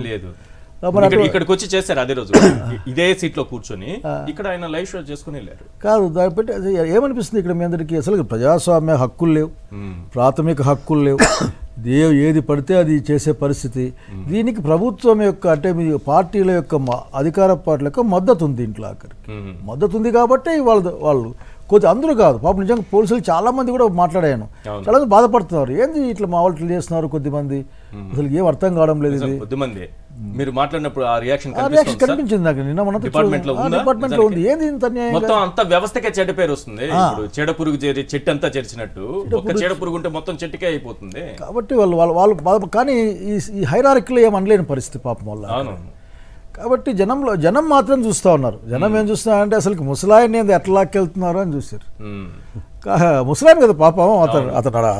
కాబట్టి మనం దీంట్లో ఏదో పెద్దగా ఆలోచించడానికి ఏం లేదు. మూతపడుతుందా ఎల్లో మీడియా? ఎన్ని రాతలు ఎన్ని మాటలు ఆయన పైన, వ్యక్తిగతంగా ఆయన పైన దాడి. మళ్ళీ మీరు ఒక విషయాన్ని గుర్తుపెట్టుకోవాలా, ప్రతి ఒక్కరూ వాళ్ళ సొంత లక్షణాలని కలిగి ఉంటారు. ఆ సొంత లక్షణాలు ఎంత తీసి పెడదామన్నది అయ్యే పని కాదు, సాధ్యం కాదు. ఉదాహరణకి బాబు గారి యొక్క ఎవల్యూషన్లోనే ఒక మాట తప్పుడు ఒక బిట్ మంచి పదం కూడా ఇంగ్లీష్ అని తెలియ మాట్లాడుకుందాం, అది ఆఖరికి ఒక వెన్నుపోటు పడిపోయే అట్లా ఆలోచన దాంట్లో ఉంటుంది. రామారావు లాంటి వాడిని పాపం చెప్పులేసి వైస్రాయ్ నుంచి కళ్ళతో చూసాం కదా, చెప్పులేసి రాళ్ళేసి అసెంబ్లీలో పోతే మెడబట్టి బయట నెట్టేంత పనిచేసి మళ్ళీ అదే రామారావు బొమ్మకి దండేసి ఆఖరికి సంక్షేమానికి రామారావు వాద్యుడు, మేము అదని వారసులని ఆయన చెప్పుకుంటా ఉంటే, ఆ తర్వాత చంద్రబాబు గారు ఒక బిట్టి ఎక్కడ చూసా ఈ మధ్యలోనే, నేను ఇంగ్లీష్లో ఉంది, నేను I taken power from the CM from the Rama Rao అంటే నేను తీసుకున్నాను, అర్థం నేను గెలిచాను అంటే నేను లాక్కున్నాను ఆయన చెప్పాడు, నేను చెప్పే మాట కాదు. సో సేమ్ థింగ్ హ్యాపెండ్ ఇక్కడ కూడా. ఎలక్షన్ల ముందు ఎన్ని మాటలు చెప్పారు, లక్షల కోట్ల అప్పు, 12-13 లక్షల కోట్లు అన్నారు, 30,000 మంది అమ్మాయిలు మిస్ అయిపోయారు అన్నారు, అసలు అడక్క తినే కూడా వీలు కాదని చెప్పారు, అప్పే పుట్టని రాష్ట్రం అన్నారు, మొత్తం నాశనం, ఆర్థిక విధ్వంసం, ఆర్థిక ఏదో అన్నాడు ఈ జగన్ రెడ్డి గారిని అట్లా అయిపోతుంది. శ్రీలంకకు ఒక ఆయన పంపిస్తే ఇంకా ఇటలీకి పంపించే ప్రయత్నం ఒక ఆయన చేసి రూమ్ ఇట్లా ఉండి పవర్లోకి వచ్చిన తర్వాత అదే నోటుతో వాళ్ళు అసెంబ్లీలో మాట చెప్తారు, బయట మాట చెప్తారు. అవును, సాక్షాత్ ఫినాన్స్ ఎప్పుడన్నా చూసారా సార్? అసలు మీకు బాగా అనుభవం కదా, అసెంబ్లీలో చెప్పి వాస్తవాలు చెప్పి బయటకు రాగానే మళ్ళీ ఇది ఇక్కడ ఇప్పుడే కదా సార్ అసెంబ్లీలో మాట్లాడాము, నిమిషం మళ్ళీ బయట రాగానే మళ్ళీ ఎట్ట 14 లక్షల కోట్లు. అంటే ఇప్పుడు వాళ్ళు ఏమనుకుంటారంటే అసెంబ్లీనే ఇదే లేక అట్లా అనుకోకపోతే ఆ కూటమి మనుగడ సాగించలేదు. అది అబద్ధాల మీద ఉంటుంది కాబట్టి, సత్యదూరమైన అంశాలను మాట్లాడుతుంది కాబట్టి అది బతకగలదు, లేకుంటే అది బతకలేదు. ఇంతకుముందు నేను ఒక మంత్రి చూశాను, అని గత ప్రభుత్వం జీవుని చదువుకోలేదు అంటున్నాడు. మళ్ళీ గత ప్రభుత్వం జీవు పెట్టి నువ్వెందుకు, మళ్ళీ మార్పు ఎందుకు, పేరు ఎందుకు మార్పు, మళ్ళీ అనవసరం పేపర్లోనే మిగులుతాయి కదా పాత పేరు పెడితే కదా. మరి అన్నిటికీ గతం చదువు కనుక వాట్ ఐఎమ్ ఆస్కింగ్ దోస్ గై వాళ్ళు ఏమంటే అడిగే పాయింట్ ఏంటంటే, ప్రస్తుతం కూర్చోండి, సంవత్సరం అయింది, సంవత్సరంలో ఏం చేశారో, ఎంతమంది జైలు లెక్కేశారో, అసలు మన కక్ష తిరిగిందా లేదా, ఇంకా ఎంతమంది ఉన్నారో లెక్కేసుకోండి. దాంతో పాటుగా ప్రజల గురించి కూడా ఆలోచించమని కొడతా ఉన్నా. ఎందుకంటే పీపుల్ ఆర్ వెరీ, మా జిల్లానే ఉంది, మా జిల్లాలో మొన్న పాప మా అమ్మాయి ఎవరో ఒక అమ్మాయి ఇంటర్మీడియట్ అమ్మాయి ఏదో లవ్ అనేది బయటకు పోయింది, వాళ్ళ అమ్మాయి ఆయన కంప్లైంట్ ఇచ్చారు, ఇస్తే పట్టించుకోలేదు. ఆ తర్వాత అమ్మాయి కుళ్ళిన శవం బయటకు వచ్చింది. మనం ఏమన్నా మాట్లాడితే మీరు అంతా అదేంది అన్రెస్ట్ క్రియేట్ చేస్తూ ఉన్నారని మాట్లాడతారు. అరే ఆ గ్రామంలో 2 సంవత్సరాల అమ్మాయి మీద, అది ఎస్పీ గారి స్టేట్మెంట్, నా స్టేట్మెంట్ కాదు, 2 సంవత్సరాల అమ్మాయి మీద 18-20 మంది అమ్మాయి నిరంతరం అమ్మాయిని వాడుకుంటూ, తండ్రి కొడుకు వాడుకుంటూ, పెద్ద మనుషులు ఉన్న వాళ్ళు వాడుకుంటూ, ఆ ఊరికి ఏమైంది, ఆ ఊరన్నా మాట్లాడాలి కదా, ఆ ఊరంతా ఊరు కదా అది. ఎస్పీ గారు మాట్లాడి ఇది ఇప్పటిదే కాదు, ఇంతకుముందు సంఘటనలు జరిగినట్లున్నాయి 2-3, అంటే ఎంత దుర్మార్గం అసలుకి. బాబు గారు వెళ్ళాలి అక్కడికి. అవును, ఇలాంటివి కదా దీని మీద కదా అమరావతిలో ఉన్న ఆడవాళ్ళు కానీ రైతులు కానీ మిగతా వాళ్ళు కానీ మాట్లాడాల్సింది, ఇలాంటి దాని మీద కదా. అంటే నేను ఎందుకు అంటున్నానండి సార్, ఇప్పుడు ఒక మాట అన్నందుకే ముఖ్యమంత్రిగా మనం ఎన్నుకున్న అమరావతి ప్రాంతం రైతులు ముఖ్యమంత్రి గారు ఒక వీడియో పెట్టి ట్వీట్ చేసి ఇక్కడ సాక్షి డిబేట్ ని చేశారు. నిజానికి ఆ రాప్తాడు రామగిరి అంశాలు కదా, ఎవరిని వదిలిపెట్టనని ముఖ్యమంత్రి గారి దగ్గర నుంచి ఒక ట్వీట్ వస్తే ఎలా ఉంటుంది? ఒక మంత్రి వెళ్ళాలి, ఒక రాజ్యం వెళ్ళాలి అక్కడికి, ఎస్సీ ట్రాస్ట్ యాక్ట్ ప్రకారం కలెక్టర్లు ఎస్పీల దగ్గరికి వెళ్ళాలి. అసలు ఇంతగా ఎగిరిగిరి పడే ఇంకొక పెద్ద మనుషుడు ఆయన కూడా వెళ్ళాలి, అక్కడికి వీళ్ళంతా వెళ్ళాలి కదా అక్కడికి. లేరు అసలే మిస్ అయిపోయారు, మిస్సింగ్ కేసు నమోదు కావాల్సి ఉంటుంది. ఎప్పుడైందంటే వీళ్ళ ప్రయారిటీలో జనాలు లేరు, ప్రయారిటీలో ఇలా కష్టాలు లేవు, ప్రయారిటీలో దుర్మార్గాలు దౌర్జన్యాలు లేవు. వీళ్ళదంతా ఏంటంటే బొమ్మేసినాడా, రంగేసినాడా, లేదంటే మాట్లాడినాడా, ఏముంది కేసు పెట్టిన తర్వాత నిరూపించుకునే బాధ్యత నిందితుంది కదా, ముద్దా ఇది పాపం ఈ భారతదేశంలో. కాబట్టి so they are playing on the loopholes of the law and all those things. కానీ వన్ డే ట్రూత్ ప్రివైల్స్. తప్పులన్నీ చేసేది వాళ్ళే, మళ్ళీ ఇంకొకరిపైన రుద్దుతారు, ఆ తర్వాత ప్రవచనాలు మాట్లాడతారు. ఎంత అద్భుతమైనటువంటి ప్రవచనాలు, సూక్తులు, సుమతి శతకాలు, మా ఆధ్యాత్మిక బోధనలు మామూలుగా ఉండవు. వాళ్ళు చూడండి, వాళ్ళ రంగు చూడండి, అసలు రంగు చూడండి. అదే సార్, నేను ఎప్పుడు అంటారు మీరు ఎందుకు అంత అమాయకం ఉంటారంటే, మీరు ఒరిజినల్ జర్నలిస్ట్ కాబట్టి మీకు జర్నలిస్ట్ విలువలు అడ్డేస్తాయి, అడ్డవే చెత్త మాట్లాడడానికి.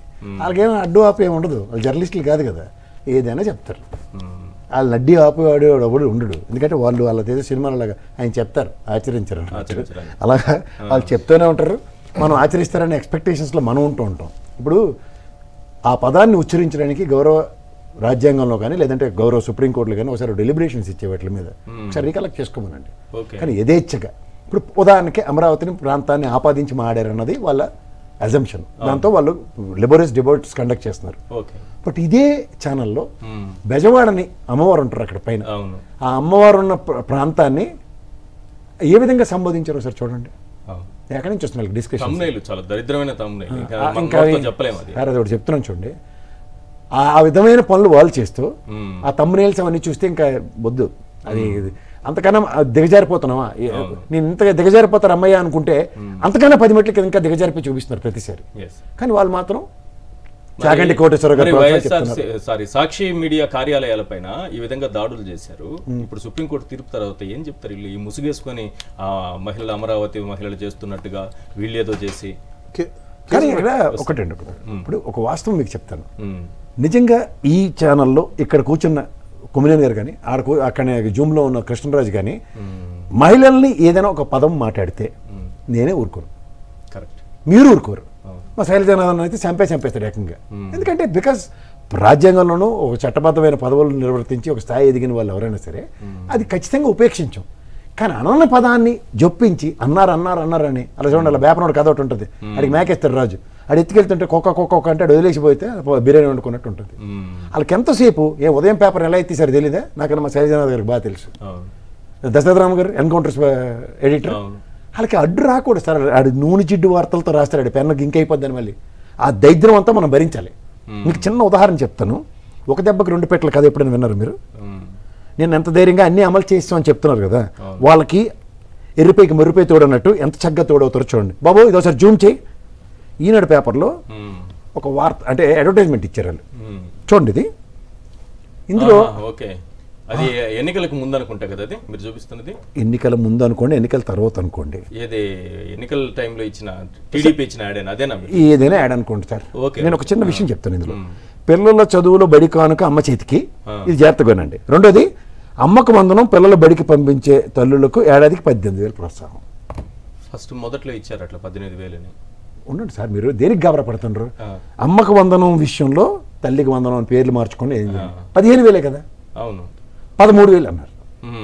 పోనీ ఎందుకంటే 2,000 మనకి కరోనా టైం నుంచి మీరు ఒకసారి గమనించుకోగలిగితే జగన్మోహన్ రెడ్డి గారు ఫస్ట్ ఇయర్ జూన్ కాదు జనవరికి ఇచ్చారు. ఇది 19లో గవర్నమెంట్ ఫార్మ్ ఎంత జనవరిలో ఇచ్చారు. నెక్స్ట్ ఇయర్ కూడా జనవరి, ఎందుకంటే 2 సంవత్సరాలు కరోనా. తర్వాత సంవత్సరం నుంచి జూన్కి ఇచ్చారు. ఇచ్చిన దగ్గర మీరు జాగ్రత్తగా గమనిస్తే జూన్ నుంచి ఇచ్చిన దగ్గర నుంచి డిడక్షన్ స్టార్ట్ అయింది. ఫస్ట్ 1000, ఎందుకంటే నాడు నేడు స్కూల్ పరివర్తన అండ్ టాయిలెట్స్ కట్టాం కాబట్టి 2,000. అప్పుడు ఏం మాట్లాడారు? ఇవాళ లోకేష్ గారు ప్రెస్ మీట్ కనుక మీరు రాజ్యంతో ఫాలో అయితే నేను డెలిబరేషన్ చూపిస్తానండి. దీన్ని ఫస్ట్ ఎక్స్ప్లెయిన్ చేసి ఆ డెలిబరేషన్కి వెళ్దాం. ఇక్కడ మీకు 18,000 అన్నది 1,500. మరి రామానాయుడు గారు చెప్పినట్టు 1,500 ఒక్కొక్క నీకు 1,500 నీకు 1,500 నీకు 1,500 నెలకి. అది సంవత్సరం ఎంత అవుతుంది? 18,000. రెండో దెబ్బ ఎక్కడుంది? ఏది? 15,000 అమ్మఒడి. వీళ్ళు రాసిన మర్మం ఏంటి? ఈ అడ్వర్టైజ్మెంట్ నిజంగా ఫాలో అయ్యారు అనుకోండి, అదే తల్లికి వందనం పేరుతో ఆడపిల్లలందరికీ ఇచ్చేసినట్టుగా 18,000 అట్రిబ్యూట్ అయితే స్కూల్కి వెళ్ళి పిల్లల ఆనందం కోసం అన్నది పెద్ద హెడ్డింగ్. ఇచ్చింది 18,000 విషయం మాట్లాడుతూ 13,000 ఇచ్చారు. అంటే ఒక దెబ్బకి 2 పెట్టలే కదా. ఇక్కడ మీరు లోకేష్ గారి డెలిబరేషన్ ఒకటి విందాం. ఇప్పుడు ఈయన ఏమన్నారు ఒకసారి? అయ్యో ఆ రోజు 2,000 రూపాయలు విషయంలో జగన్మోహన్ రెడ్డి విషయం వదిలేండి, నా మీద వైఎస్ఆర్సీపీ వాళ్ళు బుర్ర జల్లుతున్నారు, ఇది కనుక నిజమైతే ప్రూవ్ చేయండి, లేకపోతే నాకు అపాలజీ చెప్పమని చెప్పారు. సరే సార్ మీకు అపాలజీయే చెప్పాలి, ఎందుకంటే అన్నది మీరు. వాళ్ళు తిరిగి ఏమని సమాధానం చెప్పారు ఒకసారి చూసుకుంటే, ఈ సైకో జగన్ 13,000 రూపాయలు తల్లి అకౌంట్ లో పడుతుంది, 2,000 రూపాయలు మెయింటెనెన్స్ గ్రాంట్ కింద స్కూల్స్ లో మెయింటెనెన్స్ కోసం ప్రభుత్వం ఆ నిధులు కూడా ఖర్చు పెడతాం జరుగుతుంది. ఇప్పుడు వాస్తవానికి అన్నది ఈయన. అవును. మళ్ళీ వీళ్ళు సారీ చెప్పాలట, లేదంటే చట్టపరమైన చర్యలు తీసుకుంటాం. ఎందుకు చట్టపరమైన చర్యలు? మరి వార్నింగ్ వినండి ఆయన ప్రెస్ మీట్లో గంటన్నర అందరికీ సూక్తి ముక్తాలు చెప్తూ యాజ్ ఇఫ్ అన్న ఒక ఇల్యూజన్ని చక్కగా విశ్లేషిస్తూ అన్నీ అయిపోయినట్టుగా చెప్పడంలో వాళ్ళే సిద్ధాస్తులు. రైట్. ఒకసారి సాక్షి మీడియా కార్యాలయాలపైన జరిగిన దాడికి సంబంధించినటువంటి దృశ్యాలు చూపించండి. ఈరోజు సుప్రీంకోర్టు తీర్పుతో వీళ్ళు చేసినటువంటి దాడులు ఏం సమాధానం చెప్తుంది టీడీపీ? వాళ్ళు ఎందుకు చెప్తారు సార్? వాళ్ళే చెప్పాలి సార్, ప్రజలకు సమాధానం చెప్పాలి. ప్రశ్నించే గొంతుక పైన, జర్నలిస్టుల పైన, మీడియా కార్యాలయాల పైన ఈ విధంగా దాడులు చేస్తుంటే ఏలూరులో తగలబెట్టేశారు ఏకంగా. ఒకటి మీరు ఏలూరులో తగలబెట్టేశారా? విజయవాడలో చూడండి, తిరుపతిలో చూడండి, మంగళగిరి, రాజమండ్రి, అనంతపురం, శ్రీకాకుళం, విశాఖ. ఇప్పుడు కొమ్మినేని గారికి ఇక్కడ కూర్చున్నటువంటి అనలిస్ట్ చేసినటువంటి వ్యాఖ్యలకు యాంకర్కు సంబంధం లేదని సుప్రీంకోర్టు చెప్పింది. సుప్రీంకోర్టు చెప్పింది. లేని వ్యాఖ్యలు ఆయన చేసినట్టుగా ఆపాదిస్తూ, దాన్ని సాక్షి మీడియాకు ఆపాదిస్తూ ఈరోజు టీడీపీ చేసినటువంటి ఒక కుట్ర. టీడీపీ కార్యాలయం నుంచి వెలువడినటువంటి ఆదేశాల మేరకు అమరావతి మహిళలు అని చెప్పుకునేటటువంటి వాళ్ల ముసుగులో టీడీపీ కార్యకర్తలు చేసినటువంటి దాడి ఇది. మరి పోలీసు వ్యవస్థ ఇప్పుడేం చేస్తుంది? ఇప్పుడు ఎవరు ఏం సమాధానం చెప్తారు దీనికి? అక్షరం పైన, కలం పైన జులుం ప్రదర్శిస్తూ, ప్రశ్నించే గొంతుకలను నొక్కేస్తూ ఒక కుట్రపూరితంగా చేశారు. ఈరోజు సుప్రీంకోర్టు ఇచ్చినటువంటి తీర్పుతో ఏం సమాధానం చెప్తారు? ఎస్, ఒకసారి బాలాగారు ప్లీజ్ చెప్పండి. సార్, ముందుగా అందరికీ ఆంధ్రప్రదేశ్లో ప్రజలందరూ తెలుసుకోవాల్సిన విషయం ఏంటంటే, క్రియేటెడ్ మ్యానుఫ్యాక్చర్ స్పాన్సర్డ్ కేసులు ఎలా ఉంటాయి అన్నదానికి ఇప్పుడు జరుగుతున్న ఈ నిదర్శనాలన్నీ. ఇదంతా ఒక ప్లాన్ కదా? నేను ఇందాక రిక్వెస్ట్ చేసినట్టు ఆ ఎఫ్ఐఆర్ కూడా ఒకసారి చూపిస్తే నేను ఇక్కడే మీకు పటాపంచలు చేసేస్తాను. సుప్రీంకోర్టు ఈ రోజు ఏదైతే మనకు ఆర్డర్ ఇచ్చిందో మీడియా హౌసెస్ కి ఇది ఒక వెపన్ లాంటిది.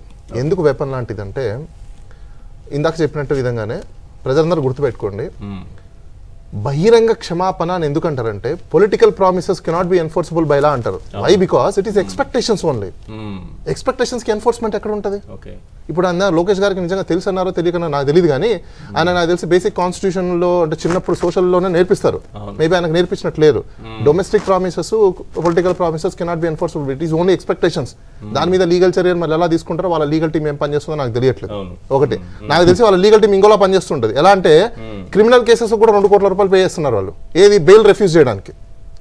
ప్రజలందరూ తెలుసుకోవాలి అది. అయితే ఎందుకు బహిరంగ క్షమాపణ అంటారంటే ఒక మనిషి తప్పు చేశాక మానసికంగా అతను బహిరంగంగా క్షమాపణ చెప్పాడంటే పనిష్మెంట్ కంటే ఎక్కువ అది. అలాంటిది కేసీఆర్ గారు లైవ్ షో పెట్టి బహిరంగ క్షమాపణ చెప్పాడు అంటే అక్కడ కాజ్ ఆఫ్ యాక్షన్ ఏమైంది? ఇష్యూ ఏమైపోయింది? డెడ్. చనిపోయిన ఒక ఇష్యూని, లేని ఇష్యూని మ్యానుఫ్యాక్చర్ చేశారు. సార్ అబ్సల్యూట్లీ కుట్రపూరితంగా. ఎందుకంటే నేను ఒక చిన్న ఎగ్జాంపుల్ చెప్తాను మీకు. మ్యానుఫ్యాక్చర్ చేసిన ఇష్యూని దానికి వీళ్ళంతా ఒక ప్లాన్డ్ ఆర్గనైజ్డ్ ఇది. దీని మీద సిబిఐ ఎంక్వైరీ వేస్తే, లేదంటే ఎఫ్ఐఆర్ పంపించండి సిట్టింగ్ జడ్జితో కానీ లేకపోతే రిటైర్డ్ జడ్జితో కానీ దీని ఇన్వెస్టిగేషన్ చేయిస్తే బయటికి తీస్తే మాత్రం ఖచ్చితంగా ఇలా ఫోన్ కాల్స్ మొత్తం బయటికి తీయండి. వాట్సాప్ కాల్స్ దాడుల్ని అనుమతించవచ్చు. పోలీసులు ఏం చేస్తున్నారు? సార్ నేను ఏమంటాను, ఇప్పుడు సపోజ్ తీసుకొచ్చి వీధుల్లో కొట్టేంత వాళ్ళకి వ్యక్తిగతమైన ఇదిగోండి ఒక ఎఫ్ఐఆర్ నెంబర్ నేను చదువుతాను. గుంటూరు తుళ్ళూరులో 2025 108/2025 ఒక ఎఫ్ఐఆర్ చేశారు. అది సెక్షన్ సోన్సో కంప్లైంట్ సోన్సో. ఇప్పుడు ఇక్కడ 8th కాలంలో ప్రజలారా అందరూ గమనించండి, ఉంటే మీరు కూడా ఇమేజ్ చేయండి.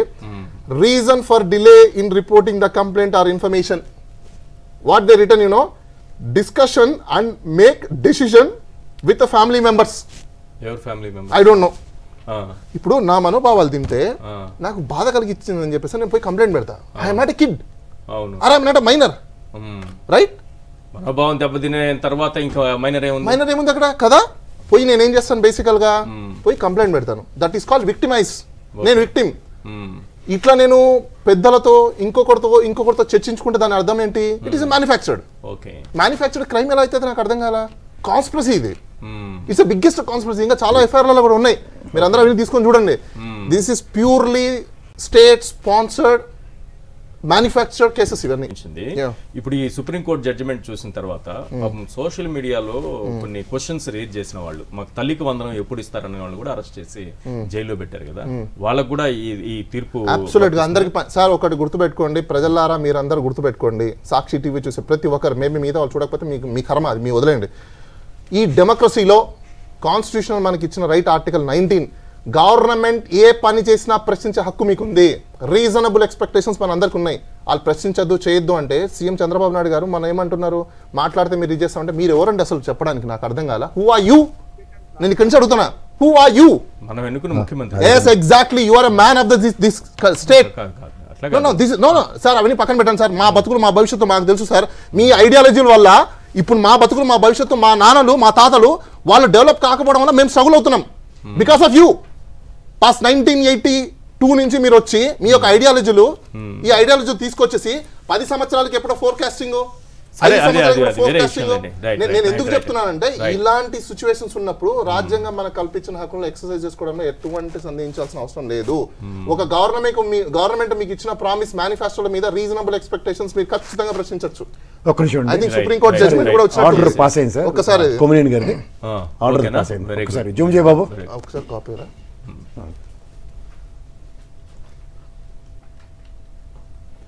ఆర్డర్ ఇప్పుడే ఇదేంది. రైట్, ఇదే కాపీ. రైట్, వచ్చిందా మీకు? రైట్, వచ్చింది. అవునండి సార్, ఇది ఖచ్చితంగా చూడండి, దాంట్లో ఒక్కసారి స్టాండ్ చేస్తారు వెరీ క్లియర్. ఇందులో ఏంటంటే first point, the petitioner who is in senior journalist and host of the TV news show, namely Live with KSR, which is aired on the Sakshi TV Telugu news channel in the state of Andhra Pradesh, is calling his arrest and around in అన్న దగ్గర నుంచి verdict ఇచ్చారు ఇది. Right, very good. Right sir, Sakshi కార్యాలయాలపైన జరిగినటువంటి దాడి sir. Sir 5వ point ఒకసారి చదవండి సార్. 5వ పాయింట్ ఈస్ వెరీ క్లియర్. అది ఈజ్ నాట్ లైబుల్ అని ఇచ్చింది. Petitioner is not shall not be. 5th point, it is made clear that the petitioner shall not either involve himself in making any defamatory statement nor allow any other person to make such statement in his presence in the TV news show which the petitioner is anchoring hosting. Yes అంటే దాని అర్థం ఏంటి? 2 minutes time ఇస్తారు మీరు. Yeah, please, please. చూడండి, మీరు ప్రజలకందరికీ ఇంకా బాగా సార్, ప్రజలకు అర్థం. అంటే నేను అంటుంది రెండు నిమిషాలు నా ఒక్క నిమిషం తర్వాత మాట. ఇక్కడ ఏంటంటే గౌరవ్ సుప్రీంకోర్టు 100% కన్విన్స్ అయింది హీ హాజ్ నాట్ డెలిబరేటెడ్ ఎనీథింగ్ అని. రైట్, మీరందరూ అంతా తెలుసుకోండి. మీరు సింపుల్. ఉన్నత న్యాయస్థానము ఇందాక కేసర్ గారు చెప్పినట్టు accepted that there is no deliberation అనేది. Okay, it is made clear that the petitioner shall not either involve himself in making any defamatory statements nor allow any other person to make such statements in his presence in the TV news show which the petitioner is anchoring hosting. Right? ఇప్పుడు supreme court ఉన్నత న్యాయస్థానము దీన్ని accept చేసింది, చేయలేదు అని చెప్పేసి అని supreme court accept చేసింది, ఈయన డెలిబరేట్ గా చేయలేదు, దాన్ని ఆయన అడ్డుకున్నారు, ఆయన ప్రెజెన్స్ లో ఒప్పుకోలేదు అని చెప్పేసి అని సుప్రీంకోర్టు ఒప్పుకున్నది. ఇప్పుడు వీళ్ళు చేసిన ఈ దాడులన్నీ దీన్ని మ్యానుఫ్యాక్చరర్ స్పాన్సర్డ్ అందామా లేదా? ఇప్పుడు క్లియర్ చెప్పండి, వాళ్ళ మనోభావాలని వాళ్ళు ఇప్పుడు ఊహించిన ఊహలన్నీ తప్పా కాదా, క్రియేట్ చేసినవి తప్పా కాదా? అంటే ఈ విధంగా ప్రజల్ని రెచ్చగొట్టి వాళ్ళ కార్యకర్తల్ని రెచ్చగొట్టి ఒక గ్రూప్ ని క్రియేట్ చేసిన దాన్ని ఇప్పుడు దీన్ని మనం ఏమందాం? రైట్, శైలజానాథ్ గారు, ఇప్పుడే సుప్రీంకోర్టు తీర్పు కాపీ కూడా మన చేతికి వచ్చింది, స్క్రీన్ పైన కూడా డిస్ప్లే చేస్తున్నాము. అందులో ఆయన ప్రమేయం ఏమీ లేదన్నది చాలా క్లియర్ గా సుప్రీంకోర్టు చెప్పుకోవచ్చు. ఈశ్వర్ గారు, కానీ ఈ దాడులు వీటన్నిటికి ఇప్పుడు ఎవరు బాధ్యత వహించాలి? ఈశ్వర్ గారు, మీరు చాలా ఎక్కువ ఆలోచిస్తున్నట్లు, మోర్ రెస్పాన్సిబుల్ సిటిజన్ లాగా ఆలోచిస్తున్నారు మీరు. అది తెలుగుదేశం పార్టీ మహిళా విభాగం ఉన్నది సాక్షి టీవీ మీద పడి మమ్మల్ని తిట్టారు, వాళ్ళు అవమానపరిచారు, అసలు మీరు మనుషులా కాదా, మీరు ఏంది పశువుల రకరకాల భాషలో పగలగొట్టారు, అగ్గి పెట్టారు, పీకేసారు, చేశారు. దీంట్లో పొలిటికల్ ఇంటెన్షనే కదా. ఓకే, అది మళ్ళీ మనం పెద్ద ఎంత ఆర్గ్యూ చేయము దగ్గరికి, దీంట్లో ఆర్గ్యుమెంట్ ఏది లేదు. కానీ ఇంత దారుణంగా మీడియా పైన దాడులు ఎప్పుడన్నా చూసామా? పోనీ మీ ఎక్స్పీరియన్స్ లో చెప్పండి, ఇన్నేళ్ళ రాజకీయ. మా ఎక్స్పీరియన్స్ లేవండి. ఇప్పుడు కొత్త రాజ్యాంగాలు నడుస్తున్నాయి కదా ఇక్కడ. ఇంతకుముందు ఎవరైనా సరే భారత రాజ్యాంగం ప్రకారం పనిచేసేవాళ్ళు, కాబట్టి ఆంధ్రప్రదేశ్లో కొత్త రాజ్యాంగం ప్రకారం పనిచేస్తున్నారు కదా. అన్రిటర్న్ రెడ్ బుక్ కాన్స్టిట్యూషన్ రాసుకుంటున్నారు కదా, రాసిన అన్రిటర్న్ కాదు, అన్రిటర్న్ అది పెట్టుకున్నది చేస్తున్నారు కదా. సో మీరేం ఎందుకంత దీంట్లో మల్లాగులలే ఉంది? వాళ్ళు కావాలని జగన్మోహన్ రెడ్డి గారిని టార్గెట్ చేసి సాక్షి పేపర్ని డీఫేమ్ చేయడం కోసం, మహిళల్లో 4 కోట్లు ఎక్కువ సంపాదించుకుందాం అనే ఒక దుర్మార్గమైన ఆలోచన కూడా దాని వెనక ఉంటుంది. కాబట్టి అట్లాగే ఈ మధ్య మహిళలు ఎక్కువ మంది జగన్మోహన్ రెడ్డి గారు బయటికి పోతే వచ్చి అన్నా అంటున్నారు కాబట్టి ఇది కాకూడదు దానికోసం. సో దీనికోసం చేసి దీంట్లో ఏం లేదు. ఇప్పుడు మన ఎదురుగా చూసాం కదా, మీరు ప్లే చేయండి, అన్ని ఆ ఎల్లో షర్ట్స్, ఎల్లో ప్యాంట్స్ కనిపిస్తాయి కదా. తిరుపతిలో మహిళా కార్పొరేటర్ల బస్సు పైన దాడి చేసిన వ్యక్తి తిరుపతిలో సాక్షి కార్యాలయం పైన దాడి. కాబట్టి మనం పెద్దగా ఆలోచించాల్సిన పని లేదు. ఆఖరికి నేను మీ ముఖంగా చెప్పేది ఒక్కటి, చంద్రబాబు నాయుడు గారికి స్పష్టంగా చెప్పమాట ఒకటే, మీరు విషపు విత్తనాలు నాటుతా ఉన్నారు, దాని ఫలాలు మీరే తింటారు. ఎందుకంటే మేము ఆ రోజుకి హార్వెస్ట్ చేసే వాళ్ళం ఏంటాం, తినే వాళ్ళ ఏంటాం కనుక హార్వెస్ట్ చేసినాక మళ్ళీ మీరు తింటారు. కనుక ఏమో చేసి ఏం ఎక్స్పెక్ట్ చేయబాకండి.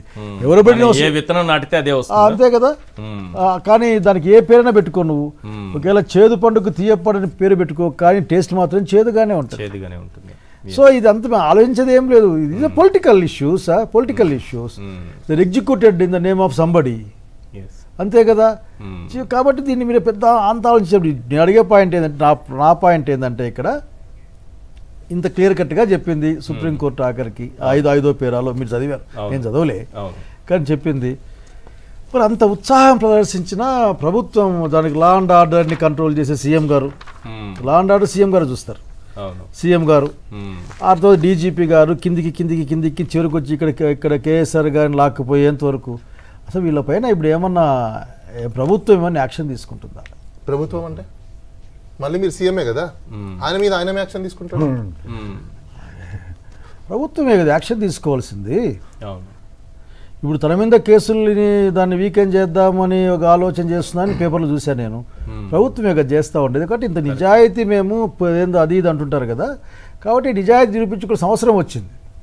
ఈ రోజున గవర్నమెంట్ ఆఫ్ ఆంధ్రప్రదేశ్ ఎవరైనా హెడ్ చేసిన ఆయన ఖచ్చితంగా దీనిపైన ఎంక్వైరీకి అతనికి సంబంధం లేకపోతే, ఒకవేళ నాకు తెలియదు అంతా నేను అసలు చూస్తాను చిన్న విషయాన్ని అతను అనుకుంటే, ఈ రోజున ఇంత కాన్స్పిరసీ కారణమైన అన్ని విషయాలని అతను ఒక నిష్పక్షపాతంగా ఎంక్వైరీ చేయించాలి. దానిపైన ఒక స్టబ్ అండ్ ఒక యాక్షన్ దానిపై ఉండాలి. అట్లా ఉంటేనే సిస్టమ్ కంట్రోల్లో ఉంటుంది, లేకుంటే సిస్టమ్ అట్లా ఉంటుంది. ఆఖరి మీరు చూపించారు, సరే వాడు నేరాలు చేశాడు ఘోరాలు చేశాడు అని చెప్పుకుంటూ వచ్చారనుకో ఆ తెనాల్లో.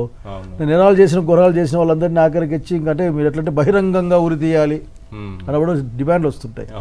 ఎంత దుర్మార్గం అండి. నా కాళ్ళు రాడ్లు ఉన్నాయంటే కాలు మీద తొక్కి పట్టి కొడతా ఉంటే దిక్కు దివాలేని ఎస్సీ పిల్లకాయలనే కదా.